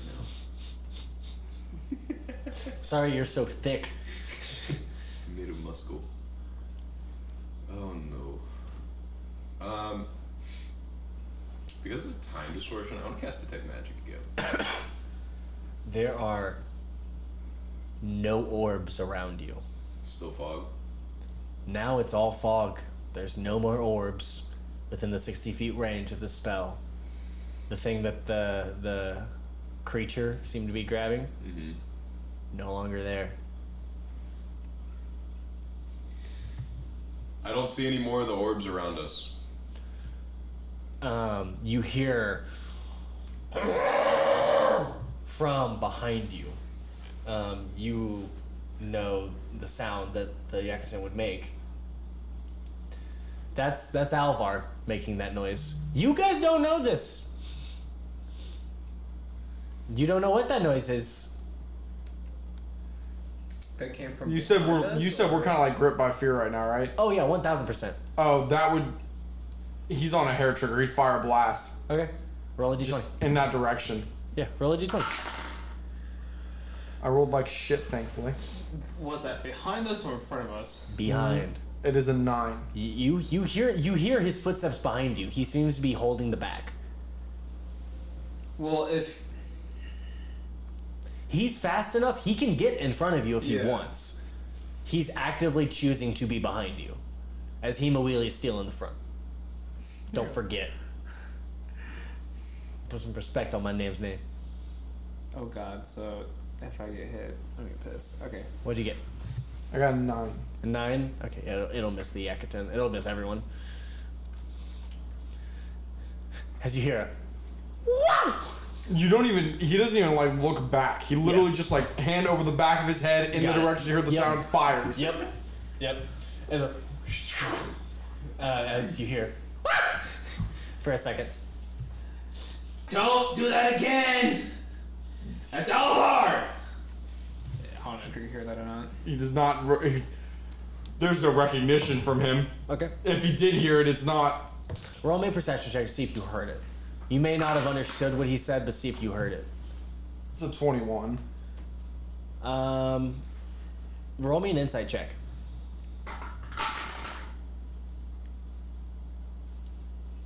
$16. You can tell it's DeGale, and you can tell DeGale is trying to inform you of something. He's not saying to keep doing that. Okay. That helps. But yeah, that'd be like the gist you got out of it in your tunnel vision. So as you guys are continuing up, you all see the fog, the dark cloud starting to push slowly in. Very much trash compactor, as it is closing in. What do you do? I'll get in the middle and start Okay. trying to push. I would like everyone to roll me a d20. Oh god.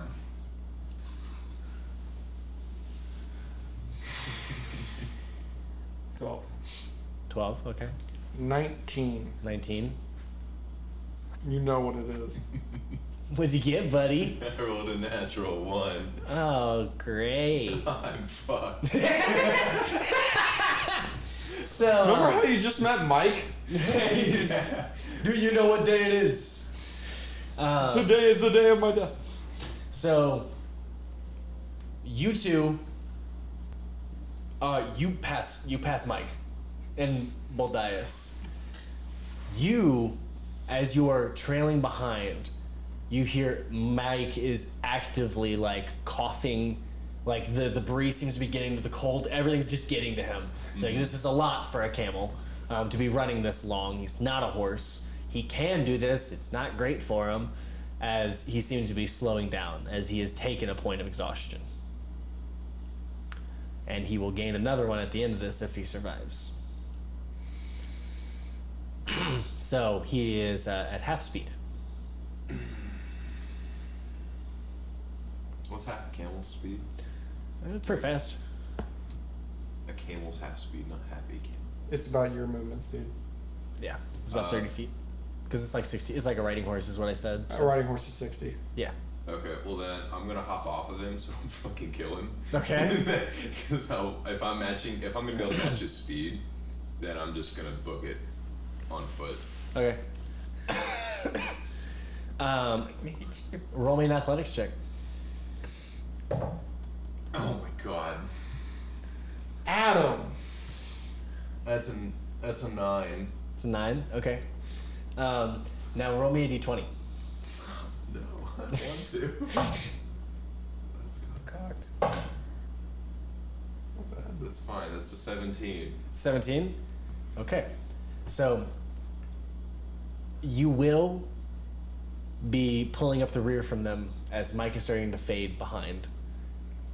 As you hear those large footsteps approaching. Okay. So you are going to, at the very end of this, suffer a point of exhaustion. As you are pushing yourself through all of this, your fear is gripping you. You're not breathing the same way you're used to. You're sprinting. You're tired. Yesterday killed you. You're still exhausted, but you're pushing yourself beyond your normal restraints and limitations as you are hoofing it. You see in front of you a large tentacle start blocking the way.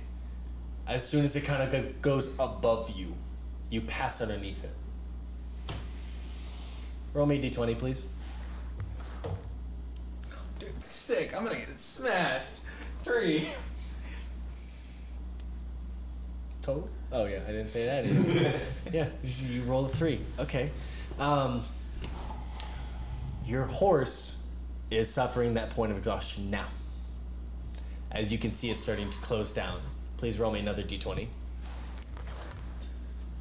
17. As the horse sees this, starts to panic, and almost like stops a little bit as you push the horse forward, going just underneath. As now it is about just above the height of your camel as you start to approach. Please roll me a d20. No, I don't want to. Oh, Jesus Christ. That camel's dead. I might be dead. I rolled a fucking 2. A 2? Yeah. Okay.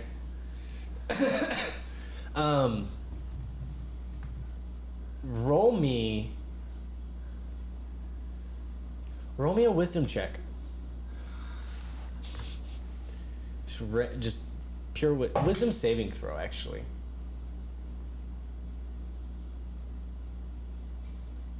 Sir, I don't like that smile. Oh God, what did you... I'm gonna die. You gotta be kidding me! I'm literally going to die. What did you get? I rolled a natural 1 again. Oh my god. Get rid of the dice, dude. So, as This is the second situation where it's been like a chase or a run or something, and you just ate shit! Gotta eat shit. Right? Oh no. oh, okay. So, as yeah, no, I saw. As you hear,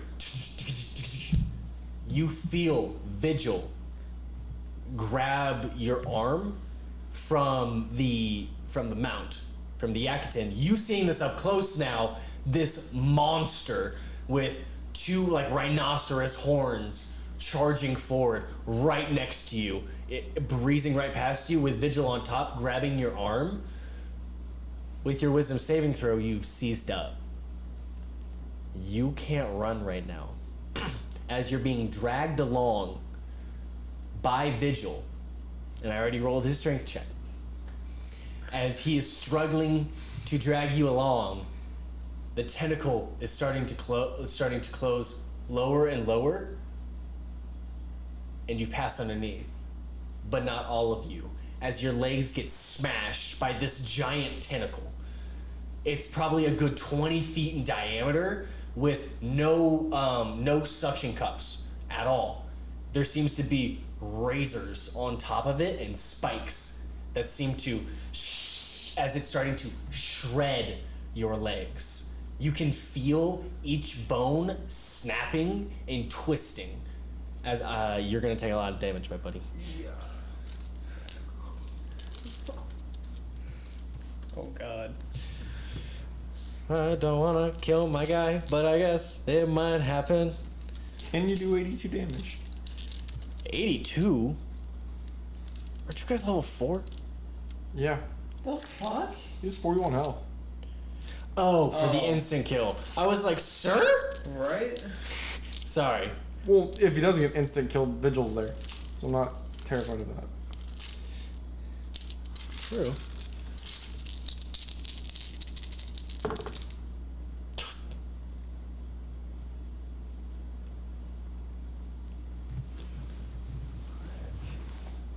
This is all your fault anyway. Why is this my fault? You rolled a 3 bitch? on the D12, you motherfucker! Suck my penis. 53 damage. Oh, I'm out for the count. As the pain is racking your entire body as your legs are a mangled mess.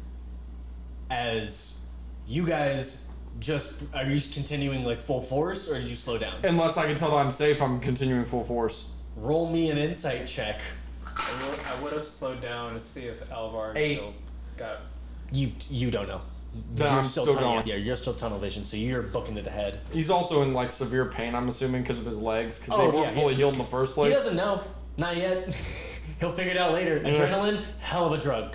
As you look back, you see Boldias's legs completely shredded apart. All that muscle, you can see straight through the bone. Like you can see from a distance, it is a mangled mess as there seems to be almost like a pool of blood kind of like following. Like you could see like blood like splatter as he's being dragged, like whipping like off the ground up and down. So what do you do? What do you do seeing that? Does Vigil seem to notice that he has a lifeless corpse in his hands right now, or? It's not lifeless. I know, but like. He looks concerned. It's hard to tell. He's trying to get a thing. He's trying to get the guy on the thing. He's trying to get it on the mount so he can actually.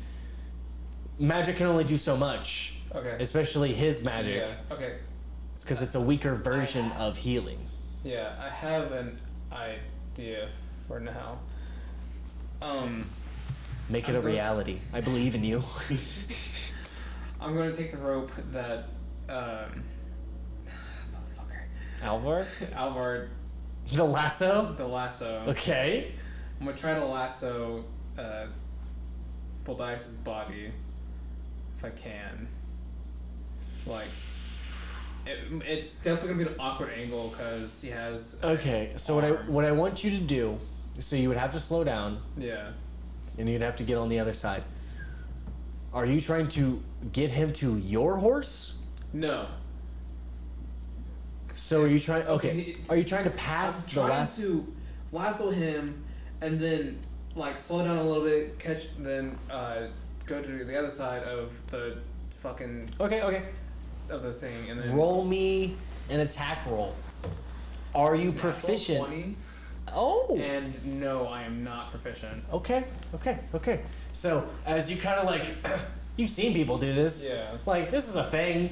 Like, You've hog-tied things before to like move them, but you've never done it like in motion. Yeah. Never had to. They're dead before you get there. As you shoot an arrow, but you kind of like slow down a little bit. You like kind of chill Gorge out a little bit. Gorge seems to be way more relaxed as soon as he's out of the fog and everything. As you take out Alvar's lasso, and you kind of back up a little bit, you sling it around and you throw it, and it seems to miss at first, but it seems to get cinched in something inside of Boldias' coat. You get the feeling it might be his belt. You might have just got the perfect angle for it to close the belt over the rope. Got it. And then I'm running to the other side, and I'm trying to pull him on with Vigil's help. Pull him on top of. Yeah, so you're gonna give Vigil advantage with a strength check. Cool.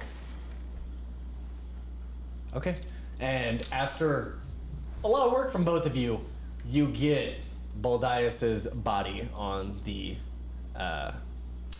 Yakutin. Boldias, please roll me a death saving throw, please. First of the campaign. Do not roll that. No. Natural one. Give me yours. Natural Fuck, one. that's fine. Natural one. Natural one. No way! There's no way! I just not won again, bro! Oh my god! As you can feel nothing, your brain is starting to fade away. You hear whispers. You feel Ulfheist calling your name. there's a deep tone. Something almost ancient seems to be saying, Diabolus. As you hear those words, what are you doing? You got him back up? Leaving it up to Vigil? Okay, use the last of my last spell slot to create Good Berry. Uh-huh. Because it's my only healing. No. Yeah. And I'm gonna try to, like, throw him at Roll me a Dexter! Roll me There's no way to this again! Someone look at it! Someone look at it! I don't believe. There's too many naturals happening! He did it. Okay.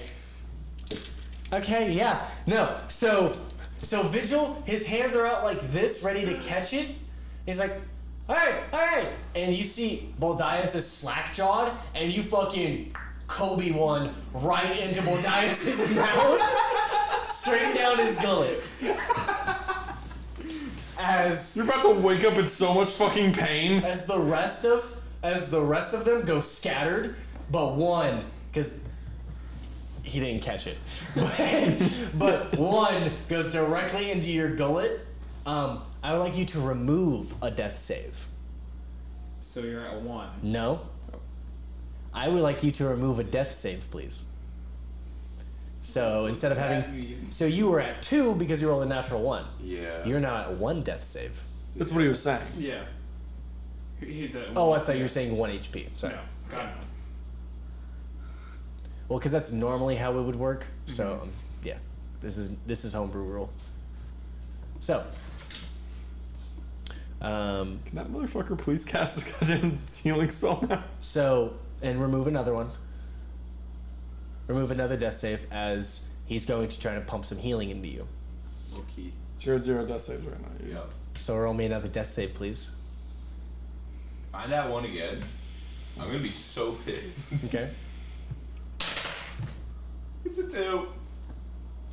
Okay. I a rolled fail. like 4 different dice here. I don't know what to do. Yep. Okay. There's a little fucking... I trust this No, you right now. No, don't do that! Give me your power. Oh wait. Do you want my first dice? Yeah, I was gonna Yes! say, take one of Kane's. Kane's are fucking broken. Those are Quaylar's dice. Yeah. So Ask Mr. Quaylar for help. Mr. Quaylar, the fuck you want? need help. So, so as you are kind of just watching, you see Vigil is casting another healing spell. As you are back down to 0 death saves, I need you to roll me a d20, please. Please, natural 20 this. 13. That's a pass. As the next round goes by, you're just watching. You're charging for it, have no idea what's going. Roll me another perception check. As you We're out of the fog right now, right? yeah. Sorry. That's a 19 on perception. You recognize no one's around you. Except for Hemo Willie. Hemo Wheel is in front of you. No one's around you. Can I tell that we're like near Etzwall or whatever? No. Just at a rise in the... You're at a rise. So if you would, do you look around for Yeah. everyone? You see them about probably a good 90, 100 feet out of the fog, charging towards you with Boldias kind of hanging off the back, Vigil tending to his wounds, and DeGale just looking at them. How do you look right now? Concerned, scared? Very concerned. Okay. Like, I hope to God I'm not losing a friend right now, so. Probably Gonna be a friend. probably the first time you've seen DeGale kind of like this. As he's very vulnerable right now, and he looks like he's about to watch one of his friends die. He's just... he doesn't know how to process this right now. He kind of, in a way to try and like forget what's going on there, he tries to look back at the fog Okay. and see if he can make out what's happening. Roll me a perception check. 15. As you look back, the dark fog has started to fade, but you do see one tentacle waving at you. Does it also have a middle finger at the top? No, it's just a little tentacle just doing this. It was my fault. So, Bitch! if anyone was curious, Adam just turned to Gary and yelled "bitch" at his face. It's your fault anyways.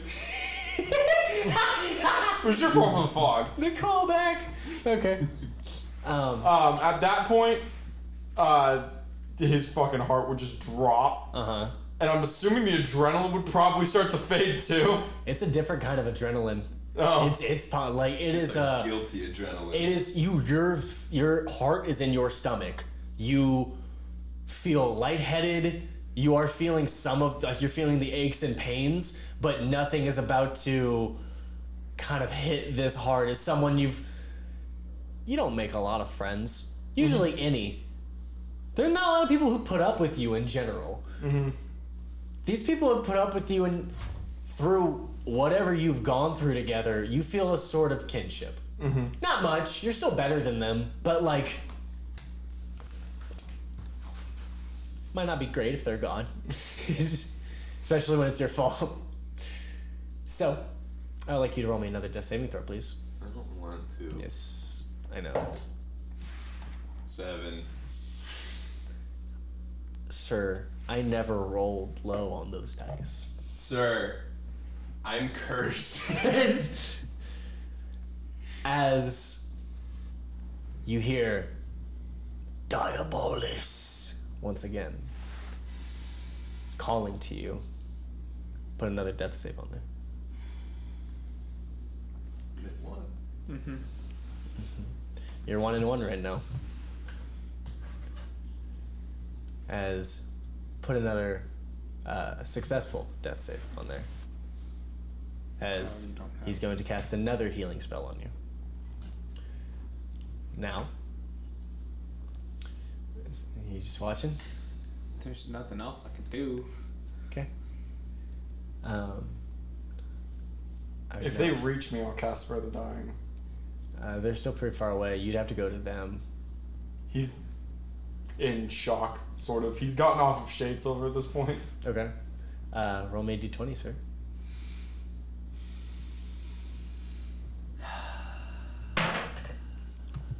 It's an 8.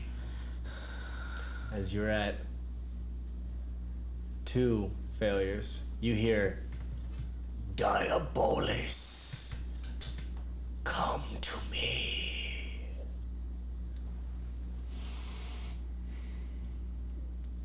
I would like you to roll a final death saving throw. Oh my god! I don't like this at all!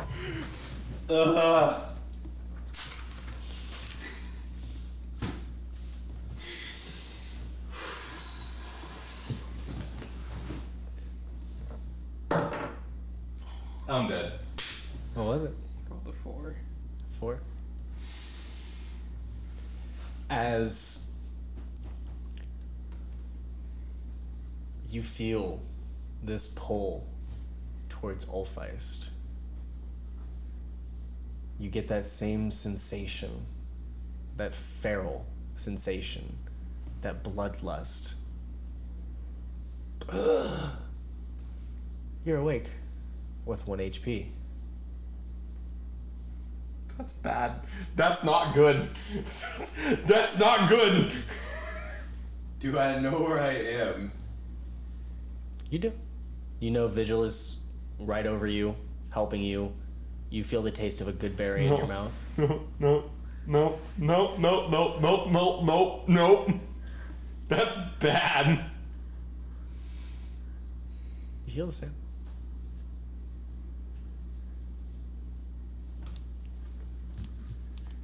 You failed. There's no way this is a reward. This is a fucking terrible. And with that, we're gonna go to break. So, we'll see you guys in a little bit. We got way too many pale people here. Bye, I don't like guys. this. Nope. See you soon.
We're back, motherfuckers. Oh, really? Mm-hmm. Didn't see you there. Glad to have another intellectual with us. Yay. And let's get back to our intellectuals. As the adrenaline's starting to wear off, the pain is starting to kick in. The second the pain hits him, he hits the deck. Oh, I bet, yeah. So the bridge seems to plateau, and you seem to be halfway to Etoile. A little less than halfway, kind of like a third.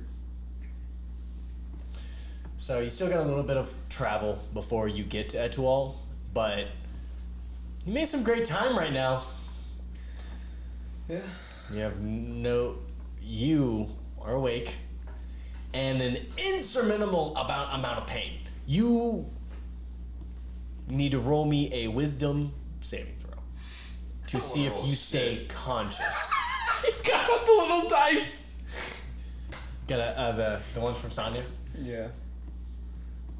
Please be a natural 20. That'd be so fucking 14 plus what was it? Wisdom saving Wisdom throw? saving throw. So 15. Okay. So you don't pass out from the pain, but you are in a lot of it on the back of this Yakutin. As you look back, you see this thing, recognizing Vigil's on top of it, Baldias is on top of it. That's fine. When you were looking back, your heart sunk. You saw this monster. Now, as the pain hits you, and you hit the floor, and you're kind of like curling on the ground, just like everything's just like seized up in pain. You notice Alvar kind of let you and Vigil off and transports back into himself.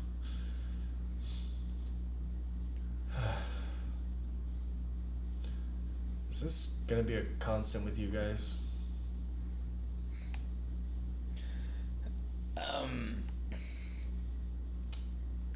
He's just motioning, and he's just pointing at himself. Let's get up to Xanis then. I mean, the further away we get from this, is the better. So. Yeah. Gorge needs to take a rest, as some as other people. So there's just a big blood spatter where the camel used to be. You have no clue? Does he have legs? Huh? Does he have legs? He has mashed potatoes and spaghetti for legs. Got it. Like I said, this pain is unlike anything you've ever felt before. You can't walk. Mine shock. Yeah. Okay. Yeah. Like, the pain hurts. It's you know it's there. You've processed that it's there, but you can't react to it.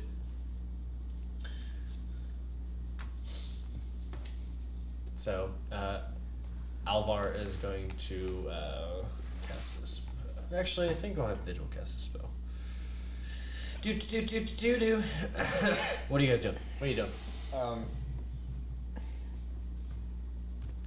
Chilling next to Alvar and Vigil and Baldias. Oh, I'm actually, breathing, and that's good enough for me. good job, proud of you, buddy. You know, you could have not. So, so as he kind of looks at you and he goes, "Oh, jeez, Vigil, you know the drill," and he starts to turn into this elongated, almost like, you know, like those fish that are like completely flat on top and have like two eyes on the side. Manta ray? No, but a manta ray works actually. So kind of like a manta ray, where it's like this like circular disc, but it has like centipede legs on the bottom, and it has like a large scorpion tail on the back. As it's like this weird creature you've probably never seen. Roll me a animal check. How do I do this? That's a 22. You know this is a skik. Skik? Yeah, this is actually from the Underdark. It is a beast that kind of just is a bottom feeder. It wanders and it is just a scavenger. It just eats whatever's around. It's very strong because it has like thousands and thousands of legs underneath that disc. It has great vision. It's not a super common thing to see either. So, other than you, very little people would have recognized it immediately, for sure. Got it. As Vigil is trying to help Boldias on the skick.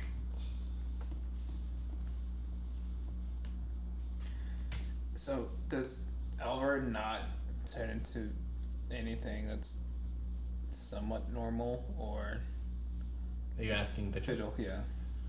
No, I mean, he was a panther the other day, right? Or cheetah, something like that. Was He's he? cat. What he was? Oh, we were chasing you. Yeah. Right. Yeah. No, he was like a cat. Ah.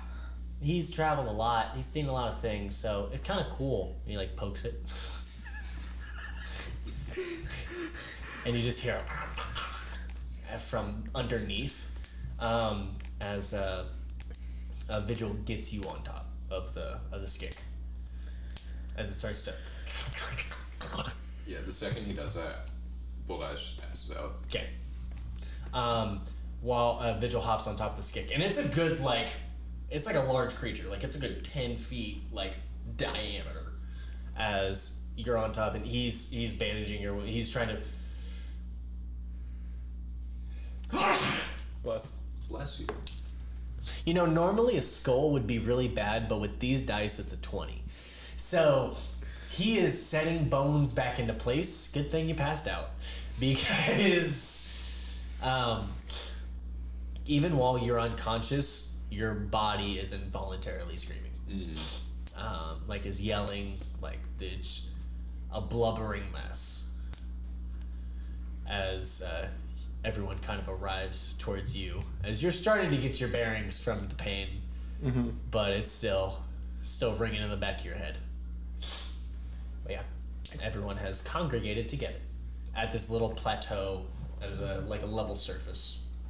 While that was happening, I would have gone off course and just would have jogged right next to Elvar, and would be trying to get Gorge to lay down, since I know he's exhausted.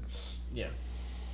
So yeah, everyone's kind of taking this little short rest. What are you guys doing? Boldias is sleeping. I'm going to try to help Vigil as much as I can. Vigil is doing a very good job. From time to time, he asks for stuff in his medicine kit, but that's about it. He seems to be doing a very, very good job himself, and using all of his healing magic to make this work. But by the end of it, they look like legs again. How functional they'll be, who knows? They look like legs again. Alright. As he is completely tapped from all of his healing spells and all his lay on hands.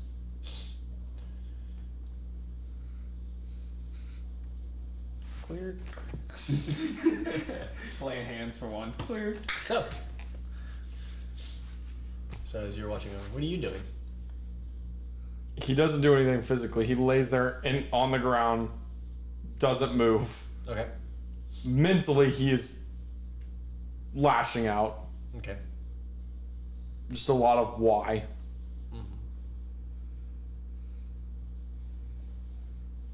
No chill up your spine.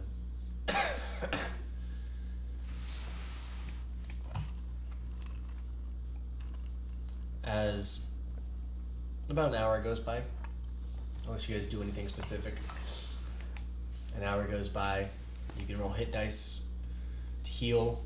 You can roll hit dice to make your character feel better, even if you don't actually physically heal damage, like your groins and stuff like that, which has been very, very sore from riding. You can roll all of your hit dice if you want. See how much you get back. Which is It'll be 2d12 and 2d8 because you're barbarian. let's say D12 for barbarian and D8 for bard.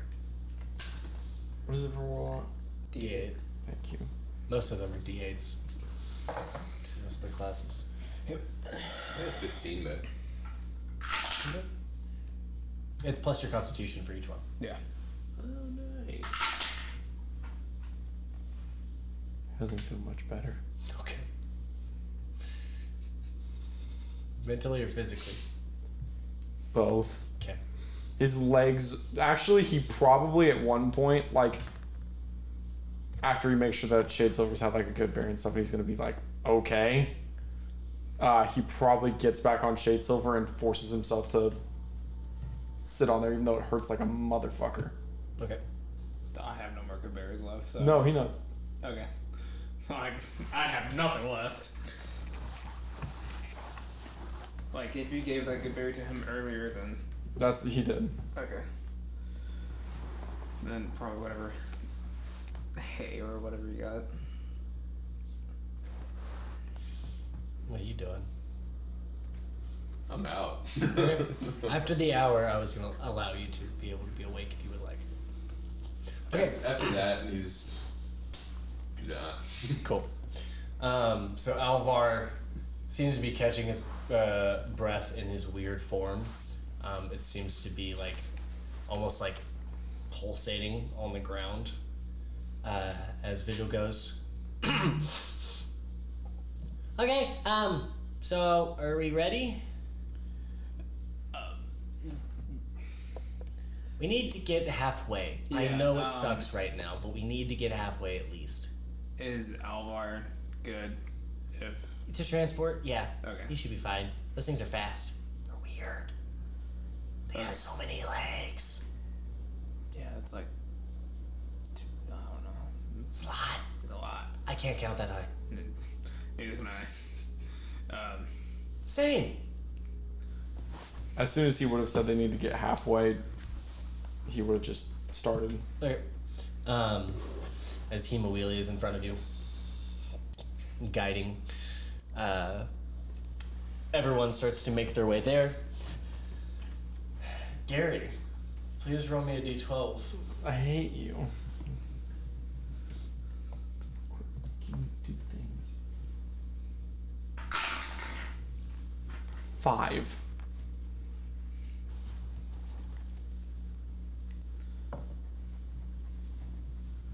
Okay. Oh, also, flatfish is a thing. That is the thing I'm thinking of. Got it. The thing in Finding Nemo, whenever they would like Yeah. the old guy, old Jenkins or whatever. Mm-hmm. So, with a 5, the day starts to clear up pretty well. There's not really any clouds in the sky. The sun's kind of aggressive on you guys. It's starting to get more towards like 4 o'clock, like 3 or 4 o'clock, after you guys' rest and everything is kind of dying down. But the winds start to pick up. A lot. You notice that the winds are starting to blow very forcefully. There's a very large updraft happening. What is everyone doing to prepare for that? Are they doing anything? Does it seem like it's like making a slider from the ground, or is it just. I mean, it's a lot of force. It could knock over someone. Okay.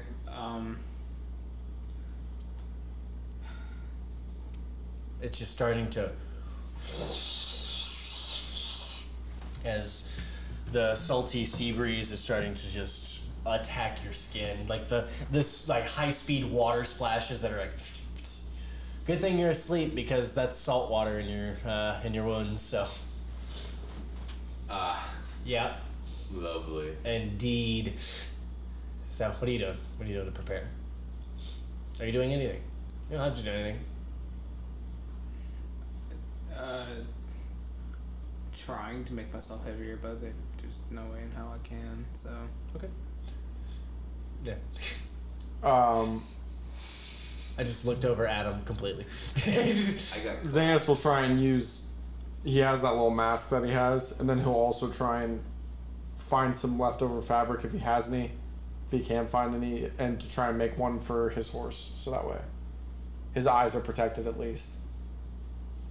How are you gonna do that without How are you supposed to do that without blinding the horse? He's not really worried about blinding because he knows that there's a trust there, and he knows that their horses are capable of riding blind. Okay. Roll me an animal handling check. Nat 20, motherfucker. Okay. And he has full trust in you. He's okay with this. He's a little weirded out by it. Kind of is uncomfy, but yeah, he allows it.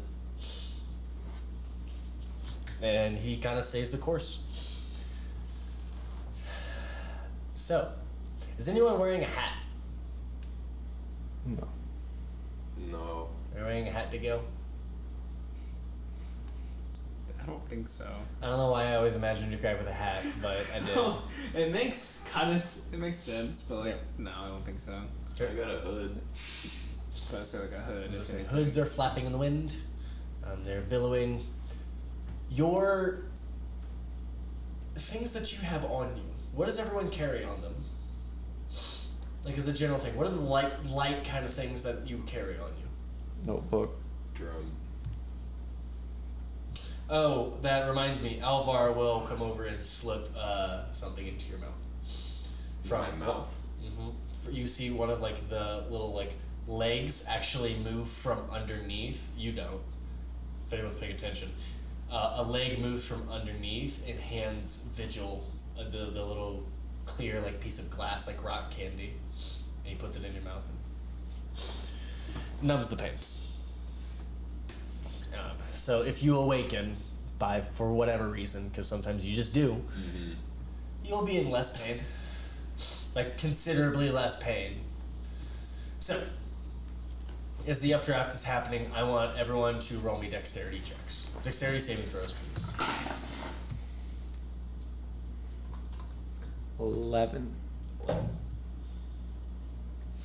I do this with disadvantage because I'm unconscious. Alvar will roll for you. Sorry. 17. Ugh, you lucky bitch. What? 17. Okay. You are starting to lose your balance on your horse. Your horse is also starting to lose its balance as the winds are starting to buffer and shift the horse to where it's hard for it. It's hard for you both to keep balance. So as it's starting to push you left and right, you're in the middle of the bridge, so it's not a huge deal, but it definitely is starting to put a lot of pressure on you. So your previous wounds are really hurting once again. And without the adrenaline to kind of hold you back, what do you do? He keeps pushing through it. He wants it to hurt. Okay, roll me a wisdom saving throw, please. Sanus likes it like that. Dirty 20.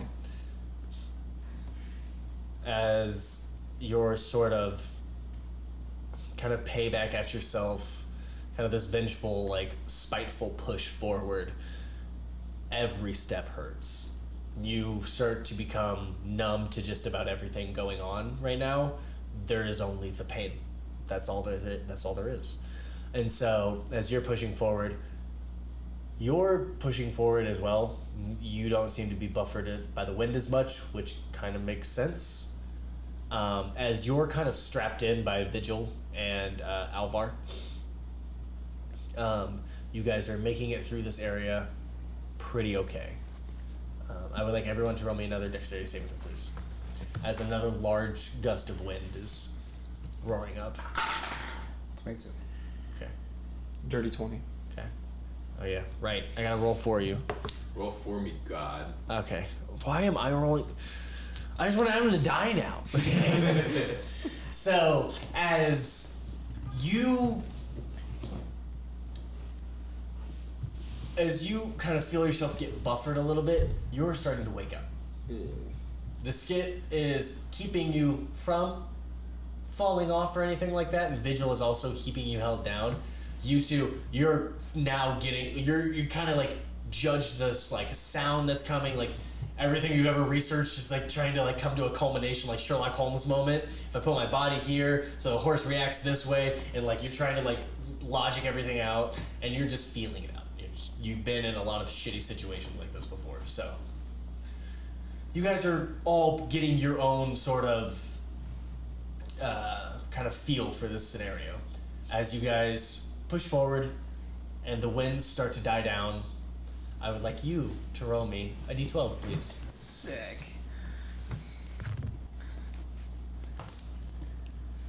10. As you... Oh wait, 10? Yeah. Sorry, I thought you said 2 for a second. Okay.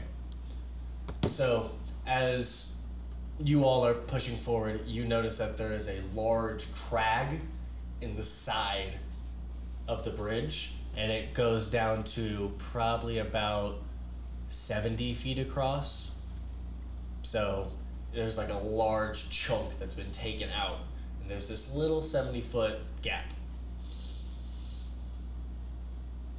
Just start heading for the. Okay. As you guys are pushing forward, do you do anything? Keep going forward. Okay. So as you guys are pushing forward, you pass the large chunk that has been taken out. Continue on forward, and there seems to be a little piece of respite that is probably what people would stop, like a resting place for people heading to Etoile. So this seems like a good place to rest for you all who need it. So the world is your own. What do you do?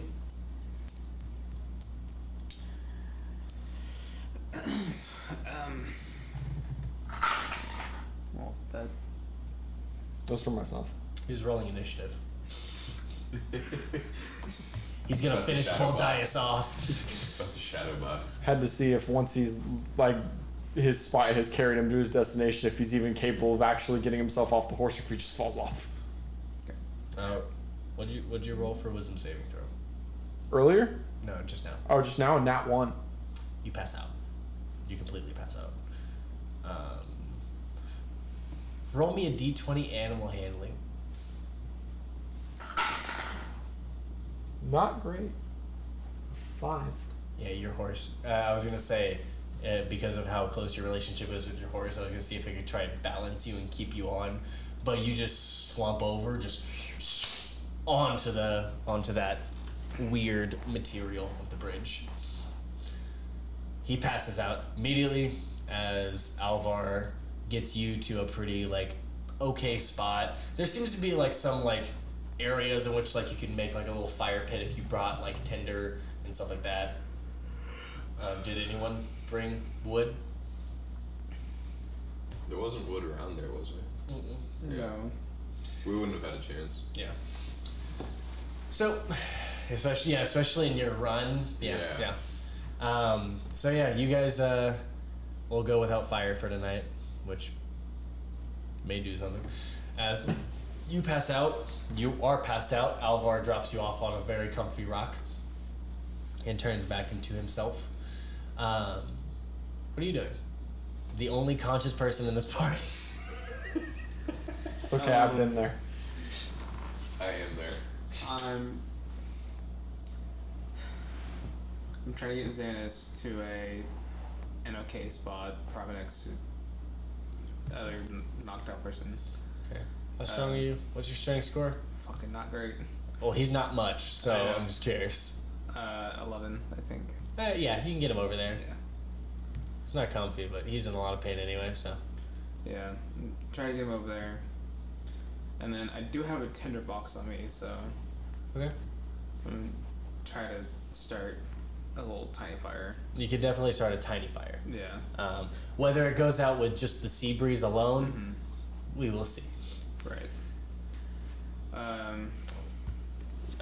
Actually, fucking.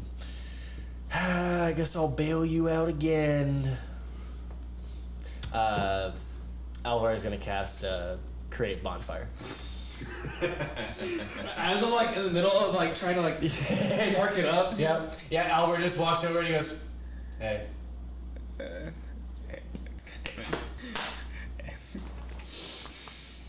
Can't find the voice. Are you okay? Yeah. I'm okay. Just trying to start this fire. But there's one over there. He goes. Gather everything back. Put everything in my tin boxes and put it back in my bag. He like gives you a pat on the shoulder. Thanks, Elvar. Yeah. Well, I did hand you a noose, so I thought it'd probably be better to make up for that. Not even gonna question it. How the fuck do you know how to make a noose? Oh, it's just a slip knot. I know how to tie a lot of knots from the military.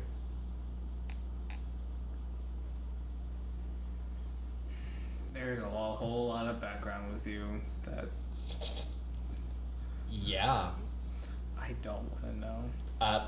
Alright. Like, Fucking rude! I'll be sure not to invite you whenever I write my autobiography. Fuck. not trying to be rude or anything. That moment has passed, sir. Go talk to Vigil. Fuck. And he just gives like a little wink and just like walks off. You don't need a high insight. No, he's fucking with you. Yeah. But Figured. Vigil also did hear his name and goes, "What did I do? Did I do something?" No, not you, Vigil. Oh.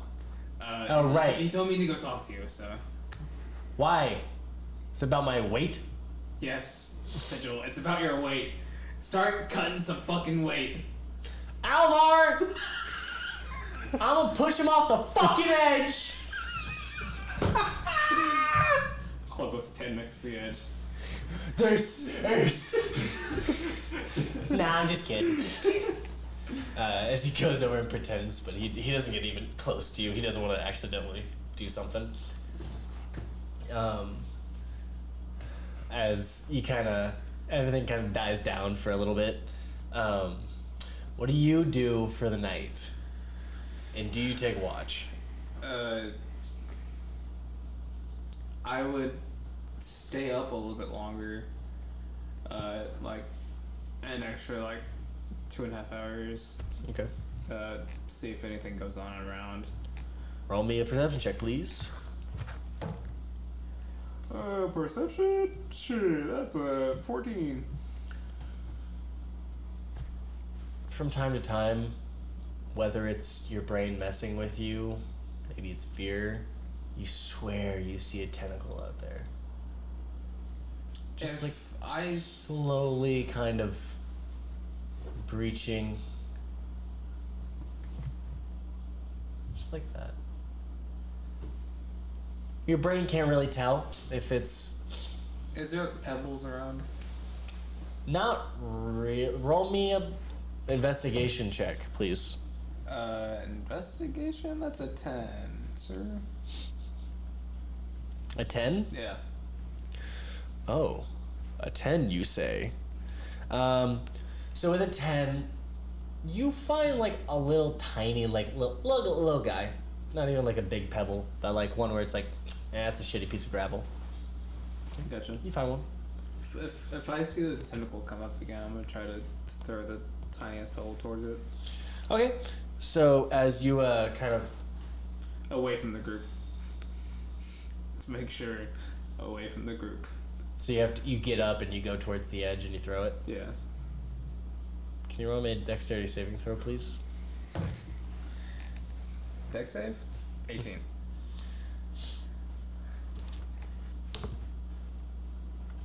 As you go to throw this pebble, another one appears right in front of you, almost like instantly. As it goes and tries to grab you for a second, as you jump back, it slams into the bridge right in front of you and back as it takes part of the bridge with it.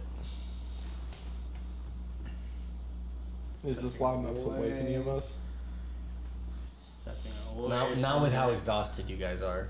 It would take the next reckoning for you, especially with the bridge being a dampening field in of itself. I'm not gonna hear anything. I stepped away from the edge. Yeah? Yeah. Did you throw the pebble? No. Smart cookie. Okay. If it steps towards the edge, get ready to throw it. Yep. So Turns around, does the whistle, walk away.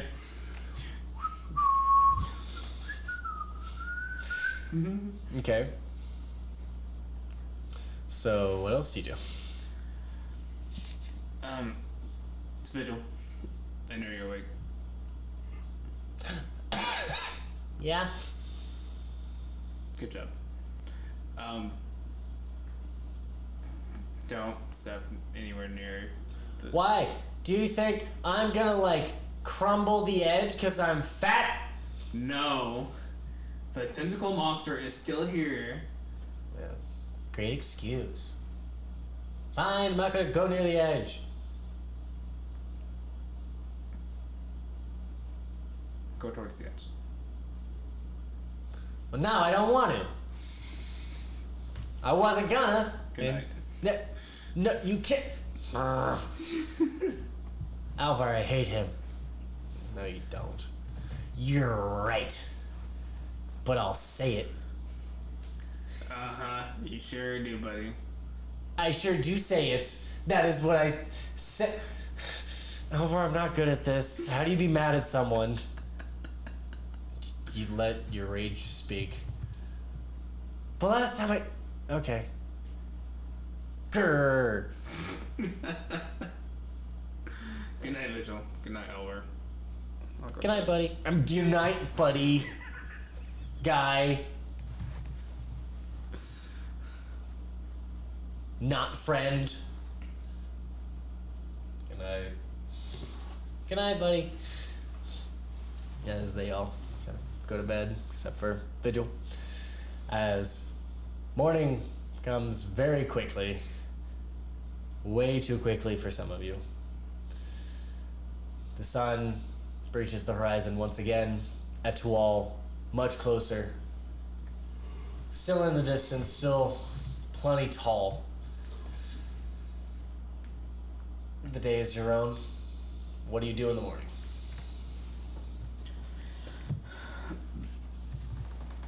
As soon as Xanas wakes up, he checks on his legs real quick just to see if it's infected or anything like that. Roll me a medicine check. I will once again cast Good Berry. 4. And Good berry for everyone. I still have like one This left. shit, it doesn't look great. You don't know what kind of Feywild medicine this is, but I have 2 left. definitely ain't no Western medicine. So either this is great and you have no clue what the fuck it is, or Vigil's an idiot. Oh, Vigil did something to them. Yeah, no, he wrapped them up, yeah. Oh, I didn't know that. Oh, yeah, no, he wrapped them up, he set them in place. He was doing that all on the right there. No, my legs. Oh, your legs? Yeah. Oh, sorry. I thought you it looked like you were gesturing towards Boldias. Oh, no, I'm talking about mine. Oh, you're just checking them? Yeah. Infected's a word. You might have blisters the size of a horse. They're it's pretty nasty right down there. Sounds like it's good to ride on. He fucking hops up on the... Roll me a wisdom saving throw. That is an 18. A tear comes to your eye. It hurts so good. It hurts so... It's like the worst sunburn you've ever had mixed with the worst dead leg you've ever gotten. Mm-hmm. As the muscles, everything is bruised, and the skin itself is rubbed completely raw for riding as hard as you have for the past 3 days. So, it's borderline unbearable.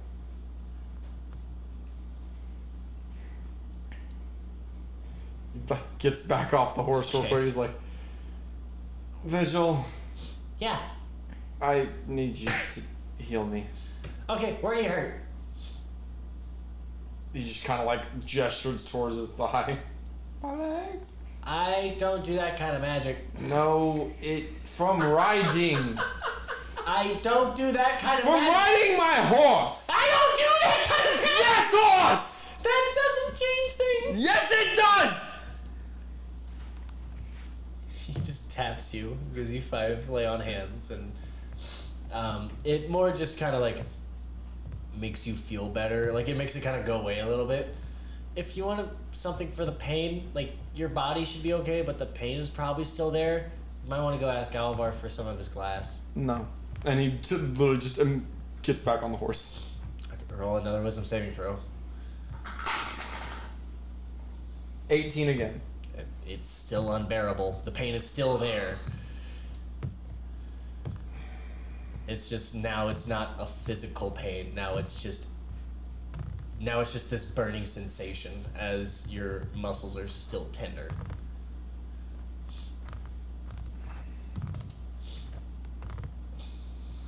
I mean, you could try riding side saddle. He's at that point. Okay. So you hop on, try to ride side saddle, which will be its own string of checks for you. Or if you guys are going slowly, it should be fine. What are you doing? You wake up. I'm hurting. Yeah. So like for the first time since I fucking died, Yeah. I'm like actually conscious. Yep.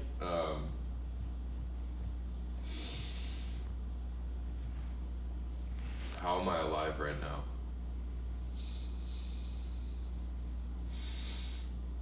Vigil skips over. Oh, I tried and helped you. I healed you a lot. You used like all of my magic. I tried to help, but He did help. He helped me. Get you on Alvar. that too. Monster Alvar. How the game do I remember dying? What will I remember? You remember the fear gripping you, Mm-hmm. and nothing else until you heard the words Diabolus.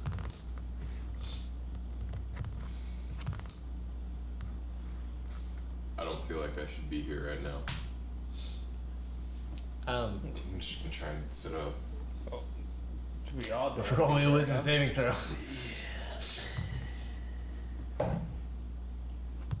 15. Oh my god. If his was unbearable, yours is Prometheus having his intestines plucked out daily. It is beyond unbearable. This pain is vicious as it racks your entire body just as you start to move your spinal cord, which may or may not have been crushed and kind of healed by magic. I'm gonna burn all 3 of my spell slots and cure wounds right now. Okay, yeah, go for it. Yeah, so you're back to full. But as you're starting to, almost like a heating pack, as you're like,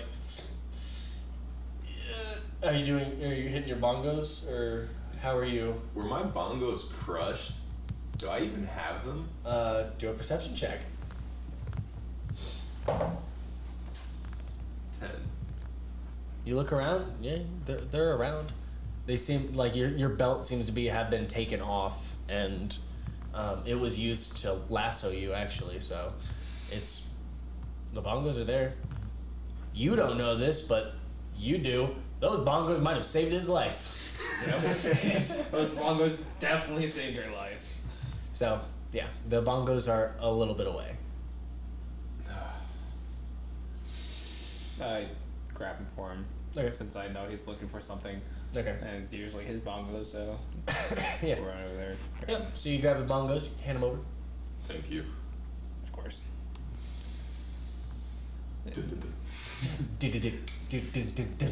As the kind of vibrations start to go over towards a specific part of your body, kind of vibrate, almost like a TENS unit, as the electricity kind of seizes the muscles and allows them to gain some feeling back.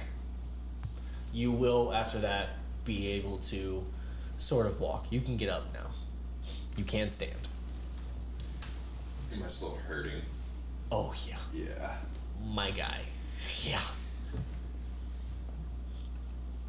Ugh. I don't know where Donkey went, so Alvar will be your carrier for now.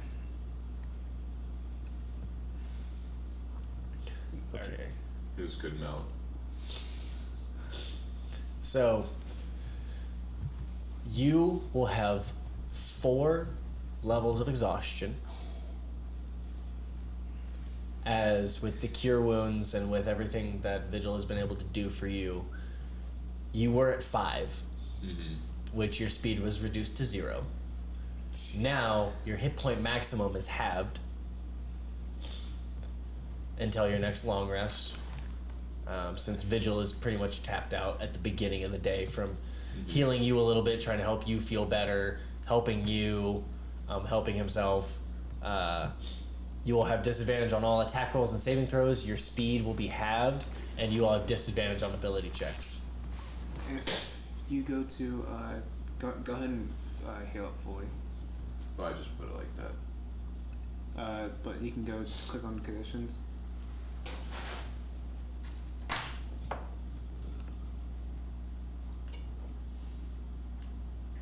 Scroll all the way down, Oh shit. and then 5, 4. 4 or 5. Could be 4. 4. He got healed from 5. Yep. So That's why I couldn't walk. He was that exhausted. okay, then yeah. From the pain. So, you can now stand. You feel so weak.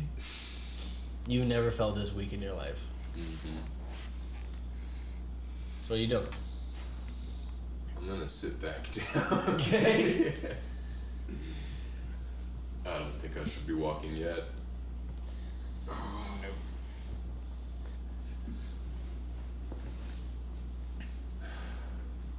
I'm handing 3 good berries to Gorge.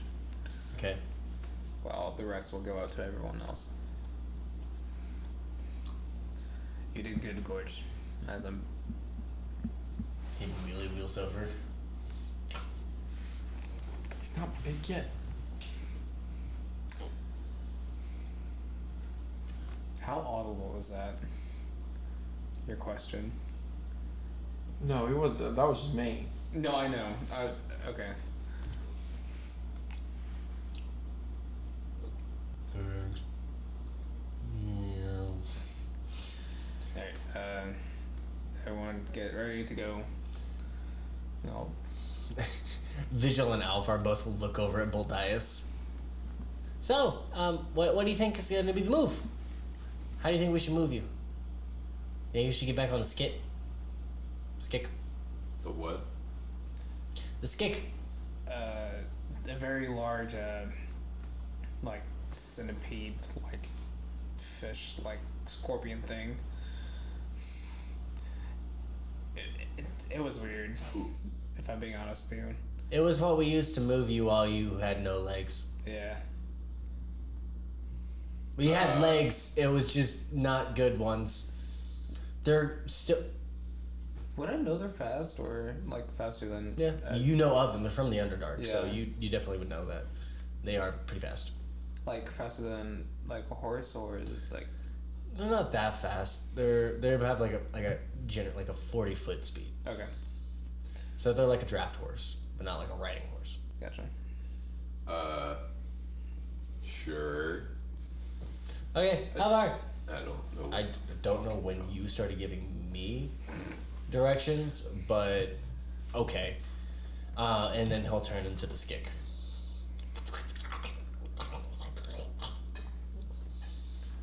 Hop on! Don't question it. Vigil just hops on top. Sits down. Just hop on and. Like when you grab your leg to like move, like when you grab your leg with your arms to move it for you. Oh yeah. You have to kind of learn how to walk again. Mm-hmm. Like it's a struggle. sick. I'm reliving my ACL surgery. So to say, I felt the same way learning to walk again with my hip. Yeah. So yeah, no, it's an awful process, but yeah, It's not fun. Yeah, no, it's awful. Don't ever do that. I, You learn to walk once. That's the natural way. I've worked a lot 4 times. Jesus. I'll grab my quarterstaff and I'll hand it to you. So like, you can use it as a walking stick for now. So Thank you. This entire time, Xanis has just sat on his horse, waiting. No. He looks like he was probably crying. Okay. finally get on, and I'll start walking forward. Okay. So the skick will start. Walk past Xanis and like. He doesn't let you get past You him. stay at the front, right? Yeah, no, he doesn't let you get past him. Okay. Hemobili's at the front. That is the one person that he allows to pass him, mainly because you can't get ahead of the motherfucker. He's too fast. He's too speedy. Okay. I'll try to catch up to you, but like you keep going forward. No, Don't wanna yeah, talk to- no, there's no. Cool. He makes it pretty clear pretty quick. I don't want to fucking talk. Cool. All right. I'll slow down then, and I'll just keep pace with Alvar, With the skick and crew. the Skick and crew. Cool. So, as you guys are pushing on to that next day, I would like each and every one of you to roll me a d4. It's gonna add them together.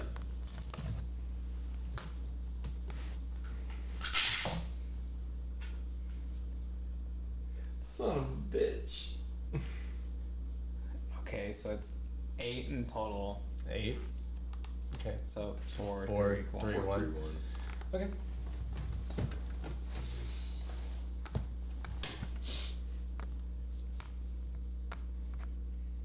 Okay.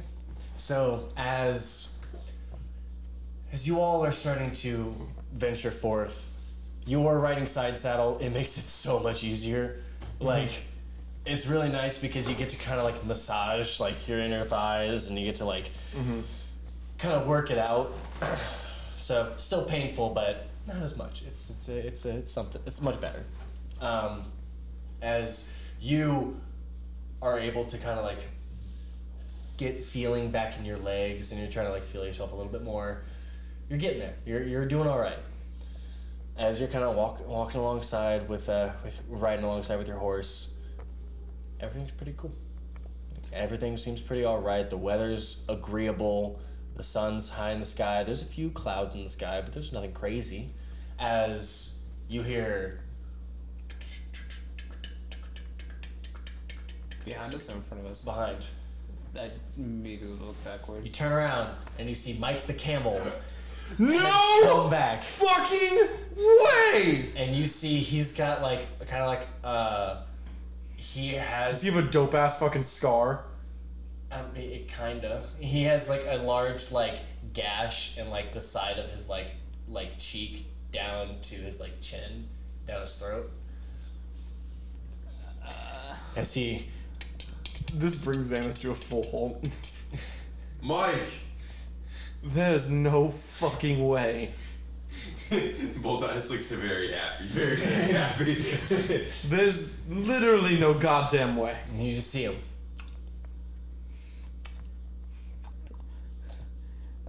He just looks at Shadesome. He's like, okay, what the hell? I have no clue. How the fuck did he live? I don't know. He's so cool. Do you think he's like, like me? No, he's not cooler than us. Yes. Okay, first off, his name is Mike. He told me his name was Mike on the way. Okay. You better not cast speak with animals again to this motherfucker. He's gonna Yeah, he's gonna rip you a new asshole. Well, he probably saw what happened to me. He got off easy.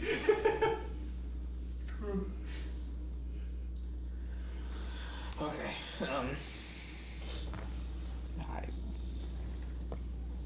Fuck it. Goodberry, and I'll flick him over to one. Tag along, I guess. Mike. Alright. He just starts walking along there, just alongside of her. He's like actually on the left side of you, like he's like walking in tandem with like on the opposite side of you, as you guys are kind of like walking in a little convoy as you're at the lead, with Hemawheelie in front of you, pushing on. The day actually goes pretty uneventfully. Everything seems to kind of die down. The wind is pretty okay. The waves are starting to rise, but they're not any different. They're not any more aggressive. The temperature's pretty nice. The breeze is nice on your skin. The salt's starting to agitate your skins, depending on, like, your skin especially. But after a good 8 hours, what would you like to do in that span of time? Because you guys are traveling for quite a while. I'm just resting.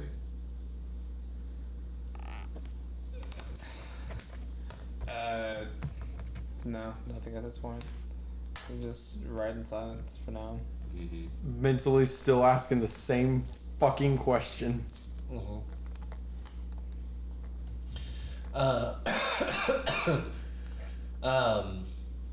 As you all, after the 8 hour, the long ride, the water's starting to rise once again as you guys are cresting up towards Etoile. You see a sign at the end of the bridge where it says Haven, which is, there are 3 towns that you know of that if the water rises, you need to be in one of them.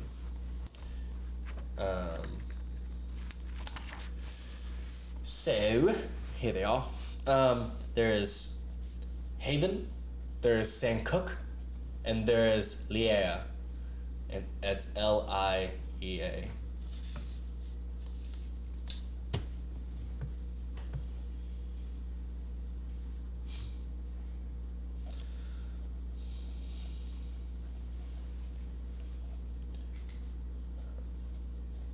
Sancook is probably the closest one to you guys right now. Haven is at the top where it's the absolute safest because sometimes waves reach Sancook and Liea. And Liea is the farthest one the closest one to the farthest side. So what do you guys want to do? As I'm reading the sign, I'll try to yell forward. Let's try to hurry up and reach to Haven. Sounds like the best one to go to right now.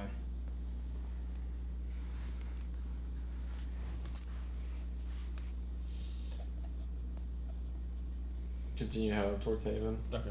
Yeah. Cool. So you guys all start heading towards Haven. You start to see people on the road. You see like 1 or 2 people, humans mostly, all kind of crossing in like kind of shabby clothes, but not miserable, like not like Kareket, but they're pretty shabby clothing.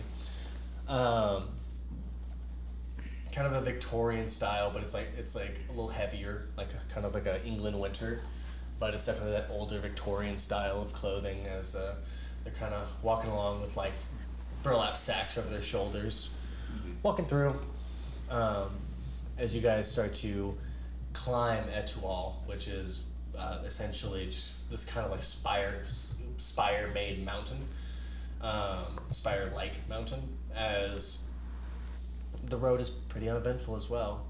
As you're starting to approach, you see 2 guards that seem to have some sort of tridents at their sides as you start to approach the gates to the city. It's hard to get a gauge on how big this city is, and city is a loose term. It's definitely a town.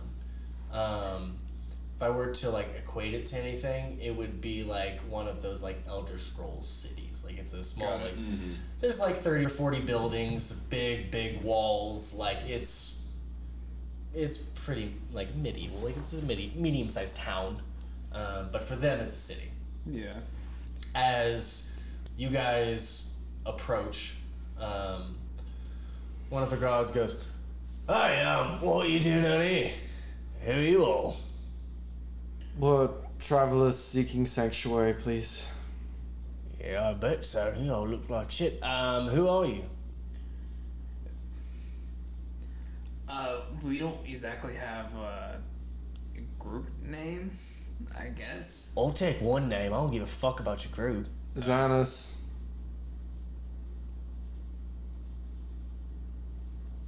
He like looks at the other guard. The other guard goes, "What are you looking at me for?" What was? No, it. Oh shit! What did that letter say? No. This says Vanis. Oh, Vanis. My bad. Never mind. Yeah. So yeah, little, come on in. What was that? It's God business, and he just opens the gate up and gestures you guys in.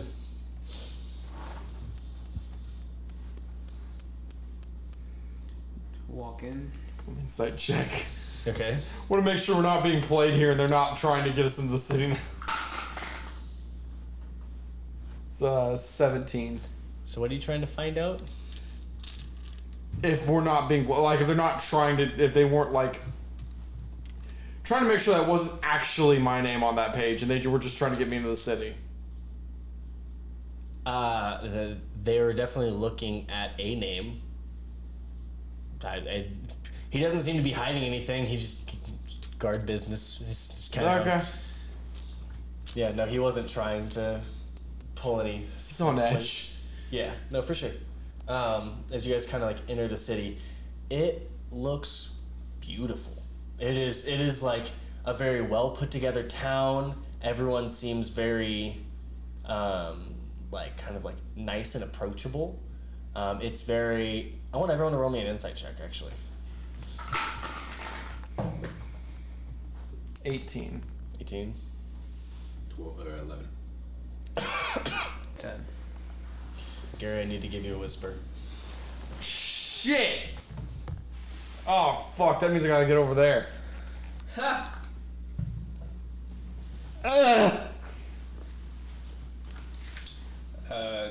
Digale will be asking back the whatever the thing that we got for the scale to enter the underground shit back.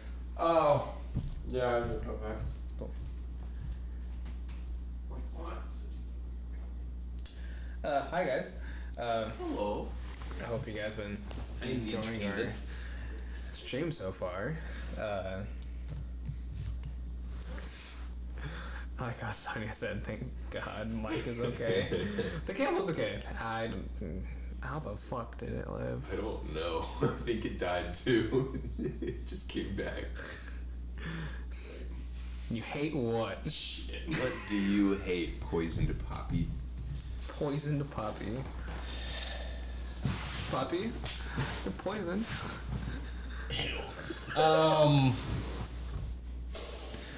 Alright, perfect. So, as you all kind of enter, what do you guys do? Bring back Mike. Mike. Do you know what day it is?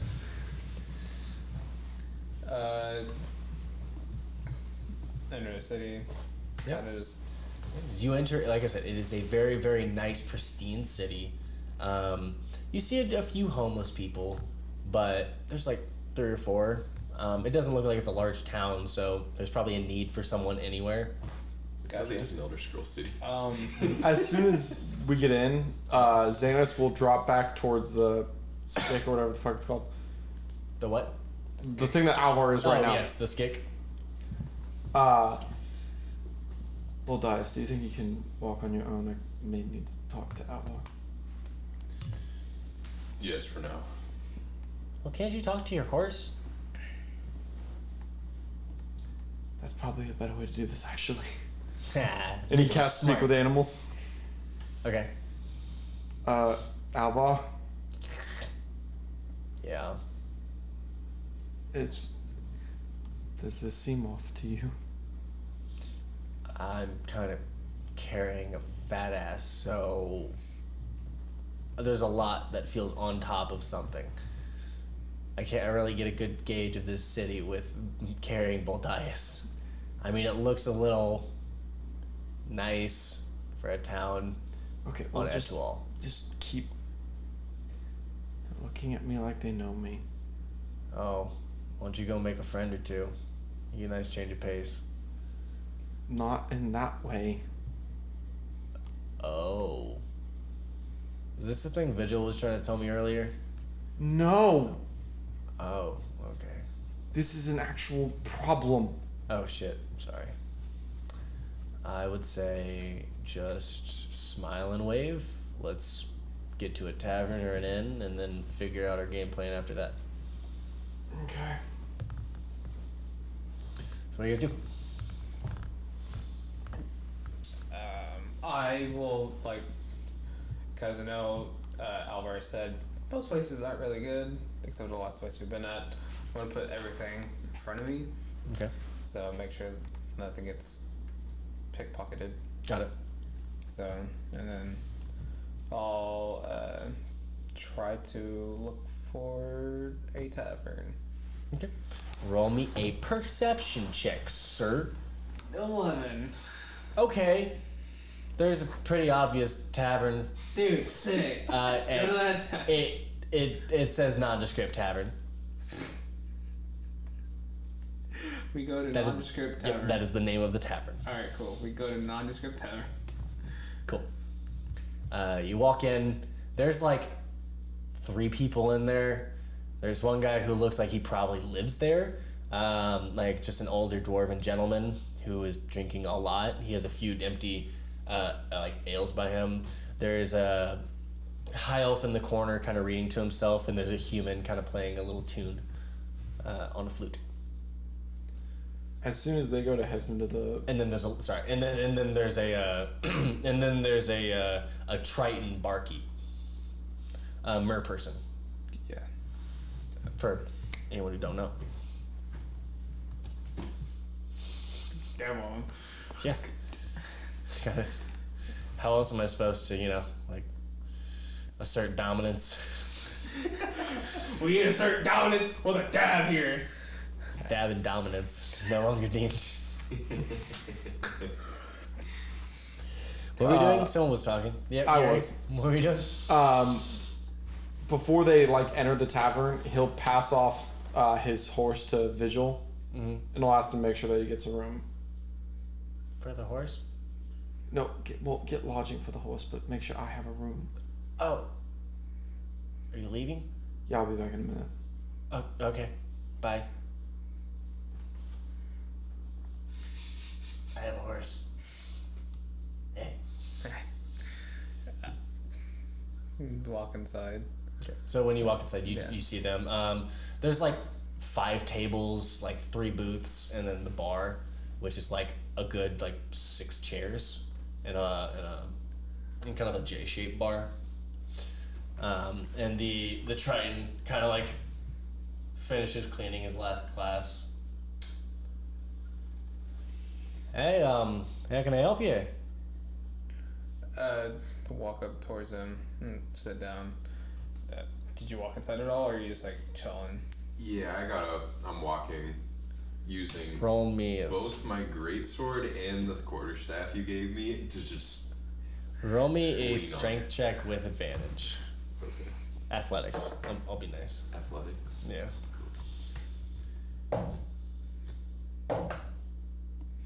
17. Okay, yeah. So you're actually walking pretty okay. Like it's still a process. You're not doing great. You're not running anytime soon, but you can get there. You're not losing your balance at all.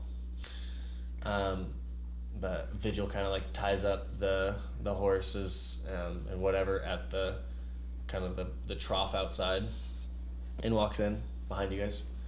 Alvar is also behind. Gotcha.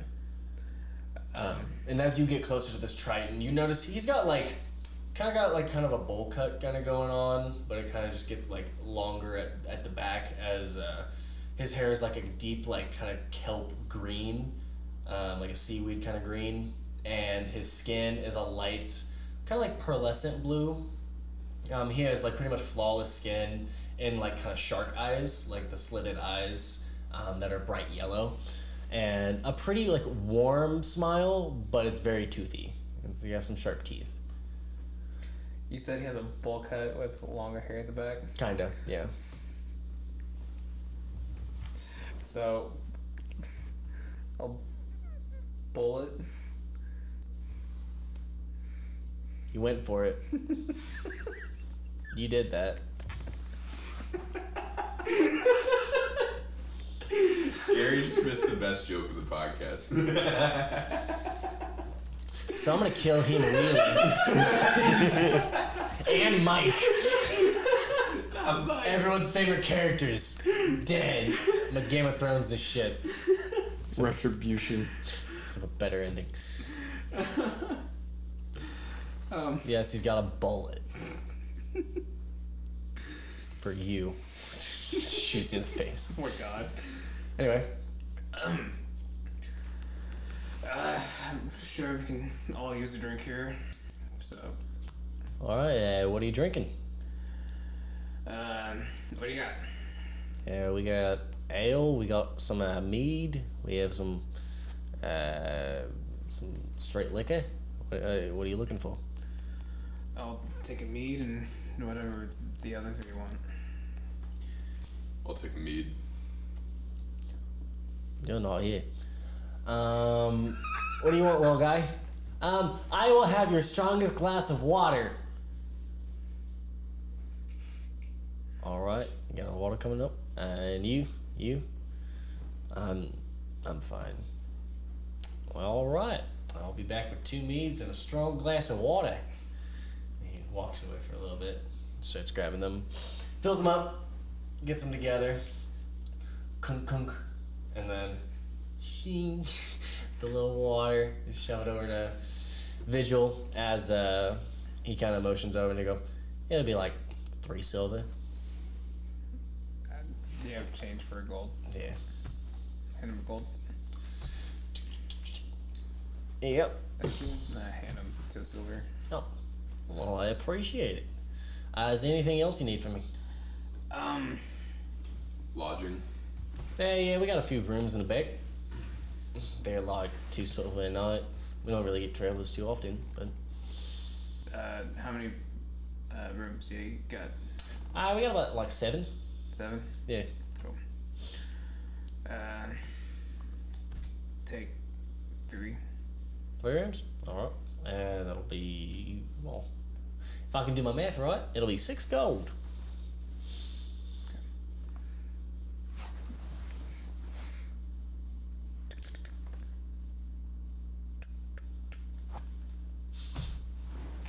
Did you hand him 6 gold? Yeah. It was a check. Alright. Fuck it.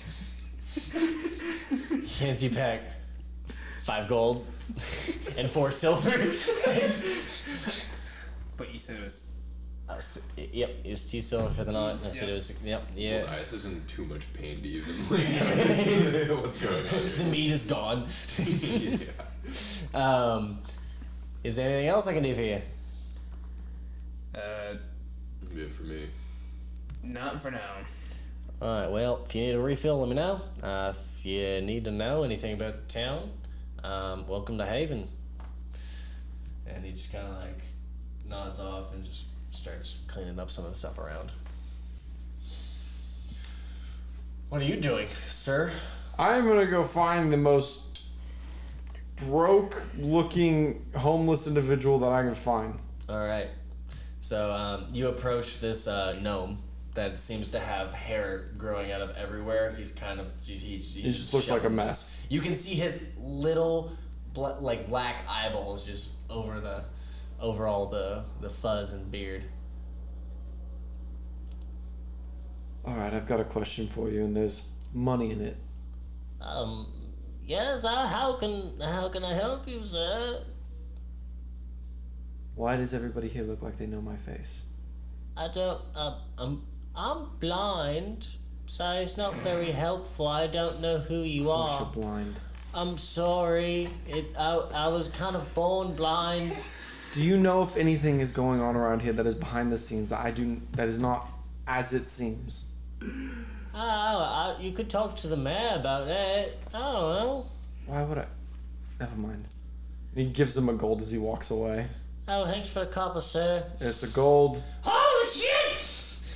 This is so much! Thank you, sir! Oh my god, I can get that eye surgery! And he walks away. Kind of like shuffling around. Okay, he's a little bit more specific this time. He tries to find somebody that can fucking see. Okay. So, you see kind of a younger woman. She's probably about like 19, but she seems like she's had a very rough life. Wood elf, brunette hair. Oh, hello, sir. Sorry. And she like gets out of the way. No, I'm coming over here to talk to you. Oh, hello. I want the I've got a- digits. Bitch, I am trying to roleplay.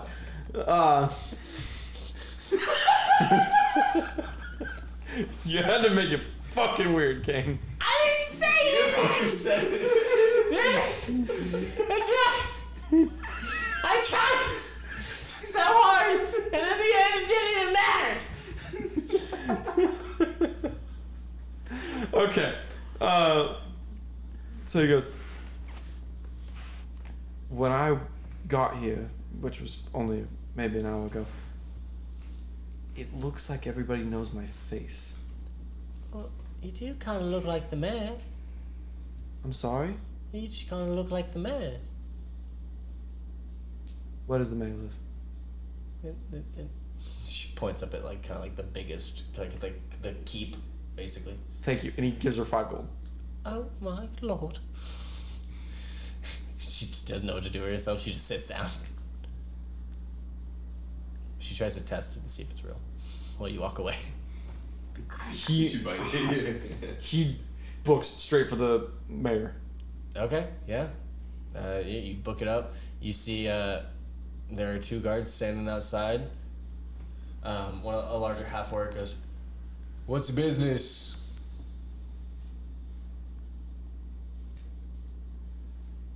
Apparently my doppelganger's in there.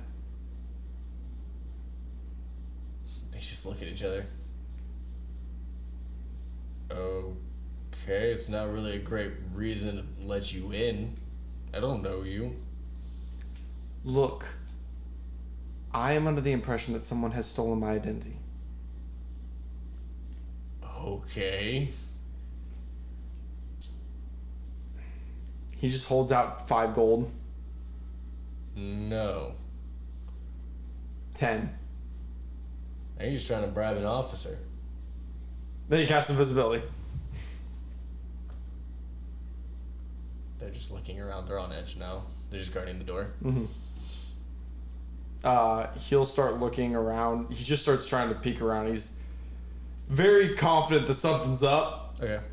So he's not necessarily looking for a way into the building, but he's looking for things that don't belong around the building. Like, doors where there shouldn't be a door.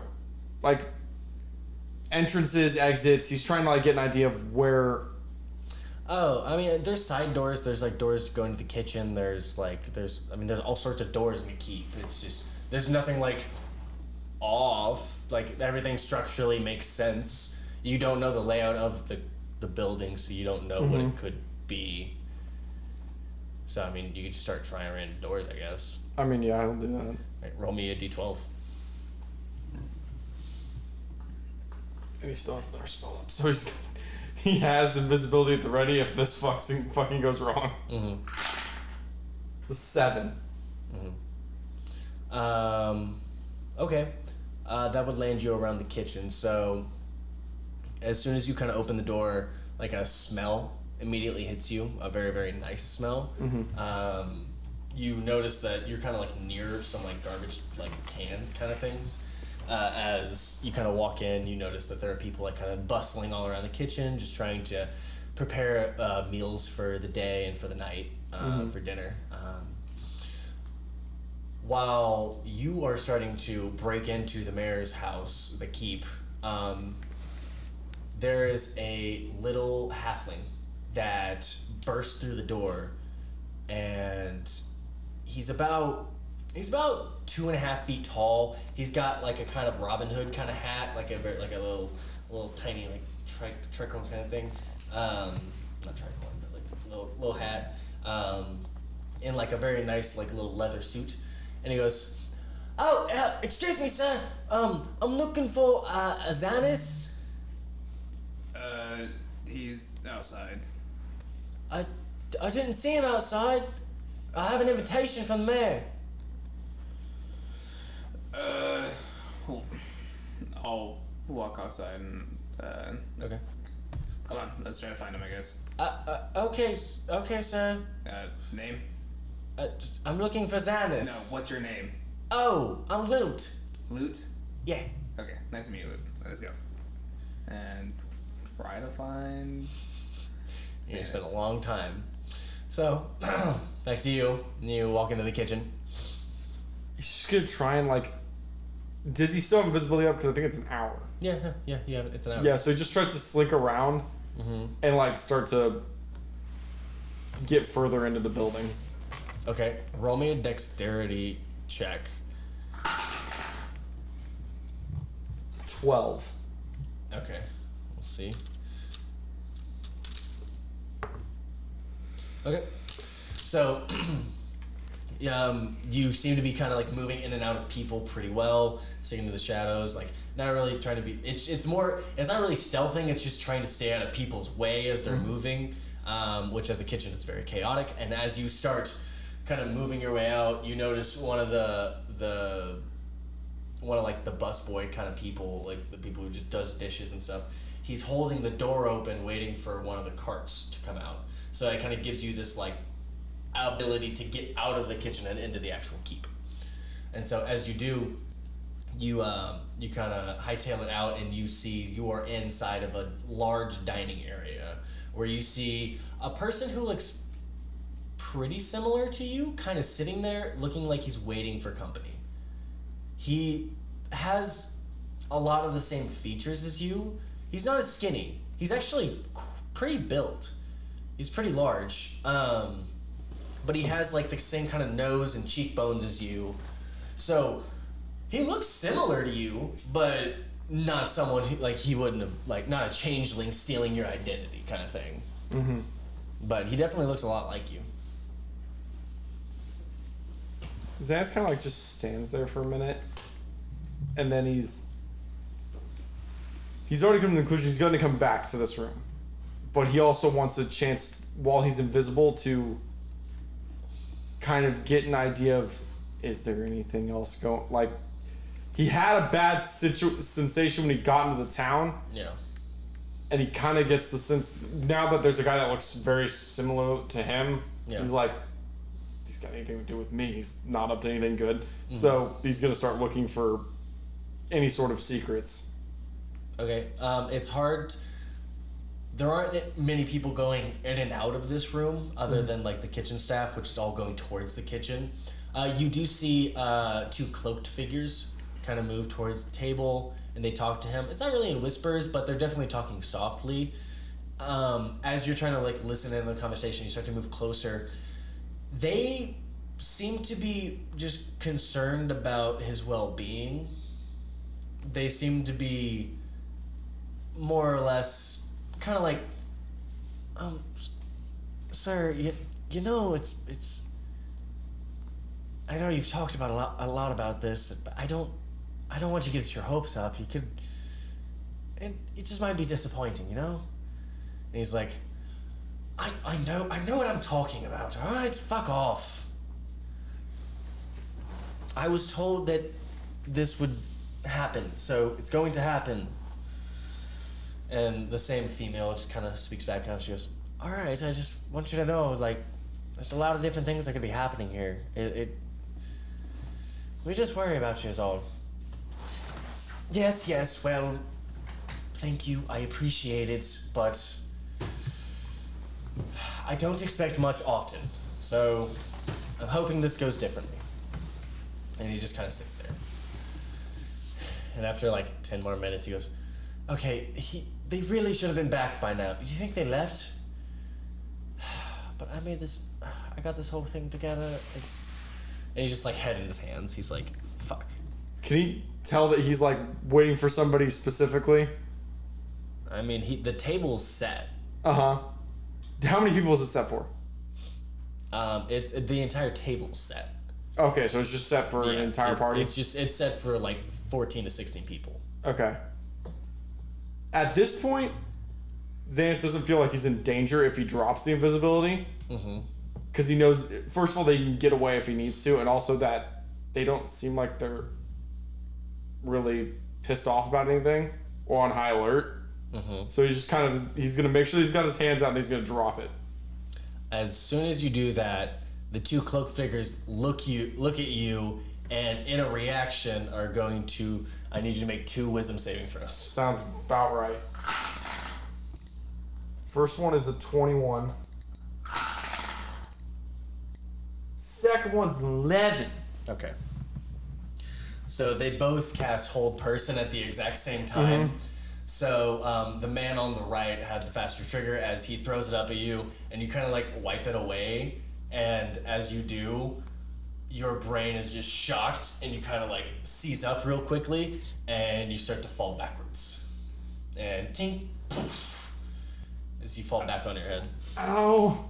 You can't really speak. You can't move your tongue. Can't, nothing? Okay. Yeah. As she goes, what the fuck is going? And she like moves over and she like pulls out a blade at your throat and starts pressing into it. Like she starts stabbing you before she even gets a good look at you. So you are gonna take some damage. You can kill him, that's fine. Bitch!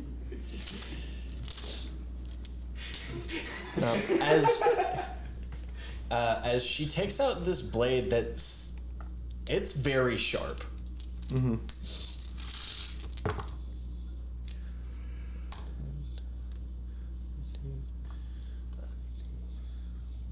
As you're gonna take 23 damage as she's pressing it into your jugular. And she goes, what the hell? This is black liquid pouring out of my throat. Yeah, it's starting to. Sir, I think I just stabbed your brother. What are you talking about? What's... He stands up, dusts himself off, and you start to see like a flame just appearing from his hand, a radiant flame, as he just like appears and he starts to like wave it over your face and he goes, oh. Well, if he's my brother, do I have to reprimand him from trespassing? You did just stab him. I mean, you're the mayor. It's up to you. Oh, okay. Well, then can you let him out of that, and then we'll have a conversation. Also, go find his friends. They need to be here for this. This is important. Oh, right. And she drops it on you. Ow! As the man sprints off in the other direction. And sharp! Very sharp! I apologize. And she starts helping you up. Uh-huh. I dropped it with my hands up for a reason. Well, you kind of surprised us. You're trespassing. I know, but the whole person, understandable. The knife? Trespassing? A little excessive. Trespassing. You had me held in a bound that I could not escape. Trespassing. Excessive. Do you know the laws around here? No. Well, that's the law. All I'm saying is that it was a little bit of an excessive force. I don't care about the laws. I'm saying, as one person to another, damn. If you break in to the mayor's keep, you should be dead. You're actually supposed to be just immediately murdered for trespassing. Ow! Trespassing. Ow! I apologize. Thank you! Now you apologize for trespassing. Okay, I am sorry. Okay, yeah, I'm completely sorry. Okay, cool! Cool, now we're okay. And she grabs you like a cloth to stop the bleeding. And she doesn't cast like a healing spell, but she starts like tending to you a little bit with the med kit and just like doing a little bit of just like Once some of my friends get hit, they have healing. Alright, that's good. I don't. Here. And she pulls out a seat right next to where he was sitting. Do you like to eat anything? I mean, yeah, I like food. What do you like? Anything? She runs to the kitchen. You just hear her yelling. And then he turns and just looks at the mayor. They care a mighty much about me. Brother? Yeah, I was confused as well. Yeah, what? Oh, there they are. As the man sprinted over to you, and you were actually kind of by the keep. And he goes, "Hey, you want to go to the keep?" Do you know where, He's in the keep. He's trying to smile. Are you sure about that? He's in the keep. Okay, my friends are in the bar. I'm gonna go grab them. I can do that. Okay. And he sprints very fast. This dude is hauling. Oh my god, what the fuck is this deal? As he bursts in, and he goes, "Friends of Xanus?" Yeah. I mean, friend's a strong word. Agreed. What a Could dick! you please come with me? I have to take you to the keep. Your friends are there. Out of game, how far away is the keep? Oh, it's a little bit of a trek for you. Oh. It's not awful, but it's about a football field. Like it's The longest still football awful. field in the world. yeah. I go up to the gate. It's like, Running Man who was trying to fucking smile, I guess, asked us to come here. You're a part of them. Okay, yeah, go for it. Cool. And he sees you with the halfling. Got it. Did you see the ghostly man come by? I don't. Oh, I mean, we saw some weirdo that. I mean, he was really pale. Yeah, that's what I'm talking about. Oh yeah, he was real skinny. Kind of looked like That's kind of what they- sketchy. Yeah. Yeah, I mean, he said something about like someone was taking his identity. He seemed crazy, so I didn't want to let him inside. Fair point. As a person of our party, so He like starts closing the door a little bit. He looks a little, and he's like, "Yeah, no, that's who I was supposed to get. So I was supposed to get." Okay. He gestures in. the Running Man will probably walk with the other three. So Okay. So, as you walk in, world's longest travel. Yeah, I would have downed my mead and the one that he left behind. Got it. And then just. Alwar hands you another piece of green glass. Much appreciated. Yeah, no, I get it. I've been there before. As he keeps walking. Really? Yeah. Huh. Yeah. As you eventually make your way up, as you're good at small talk, you hate it. You're good at small talk. He's not good at small talk. He's very much, he wanted to wait until everyone was here. This is not the way he planned it to go in his head, and you can just tell, and he's like, fuck, I don't know what to do. Okay, but like, can we get an explanation? Are we blood brothers? I wanted to wait. Why? Because it's supposed to... Why does it include all of them? Because I was told it did. I don't know. I got a letter. From? Supposedly.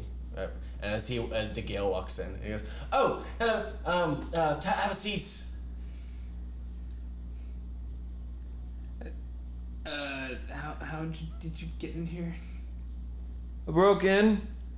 So you trespassed. Trespassing. As the woman stands over his shoulder. I thought we were past this. Yeah, we would trespass this, weren't we? Oh my god! Good pun. Kane or the...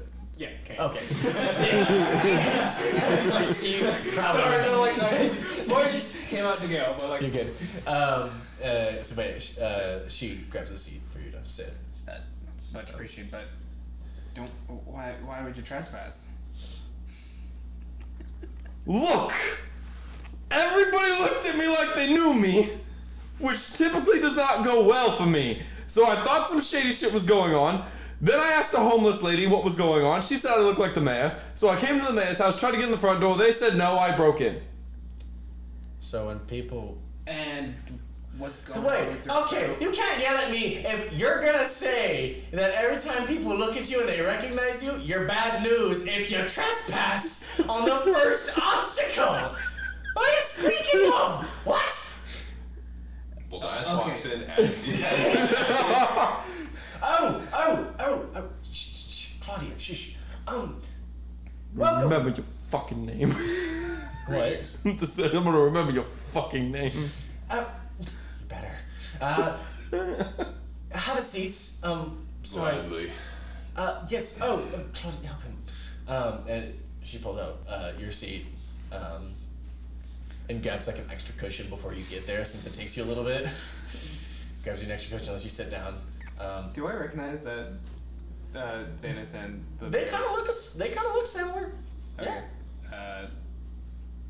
So you said... I'm looking for answers to this question, but I haven't gotten them yet. He demanded that we wait for you guys. And Did you get stabbed? Maybe. Blood like on the front. Yeah, what's going on with your throat, man? What the hell? Someone's excessive. Trespassing. Excessive. Trespassing. Excessive. Trespassing. Excessive. Why were you trespassing? We've already been through this, Boldias. I will catch you up later. And she looks over to the brother and she goes, "You're definitely related." I mean, I would have killed you. See? He's an idiot. He doesn't count. Please count to 5, sir. Alright, No. Alright, you might be right. Questions for later. anyways, let's get into whatever this is. Blood or not? Yes. Oh, here's a good berry. Pink is right up your forehead.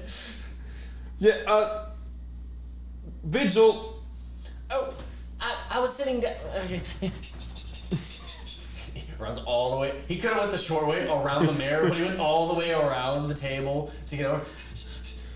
Okay. Can you... You know how I said I was tapped out for today? Shit. I have my medicine kit though. He starts like going at it. Alright, well then before we get started, I make sure I'm facing the mayor so that way I can talk to him while he's doing it. Okay.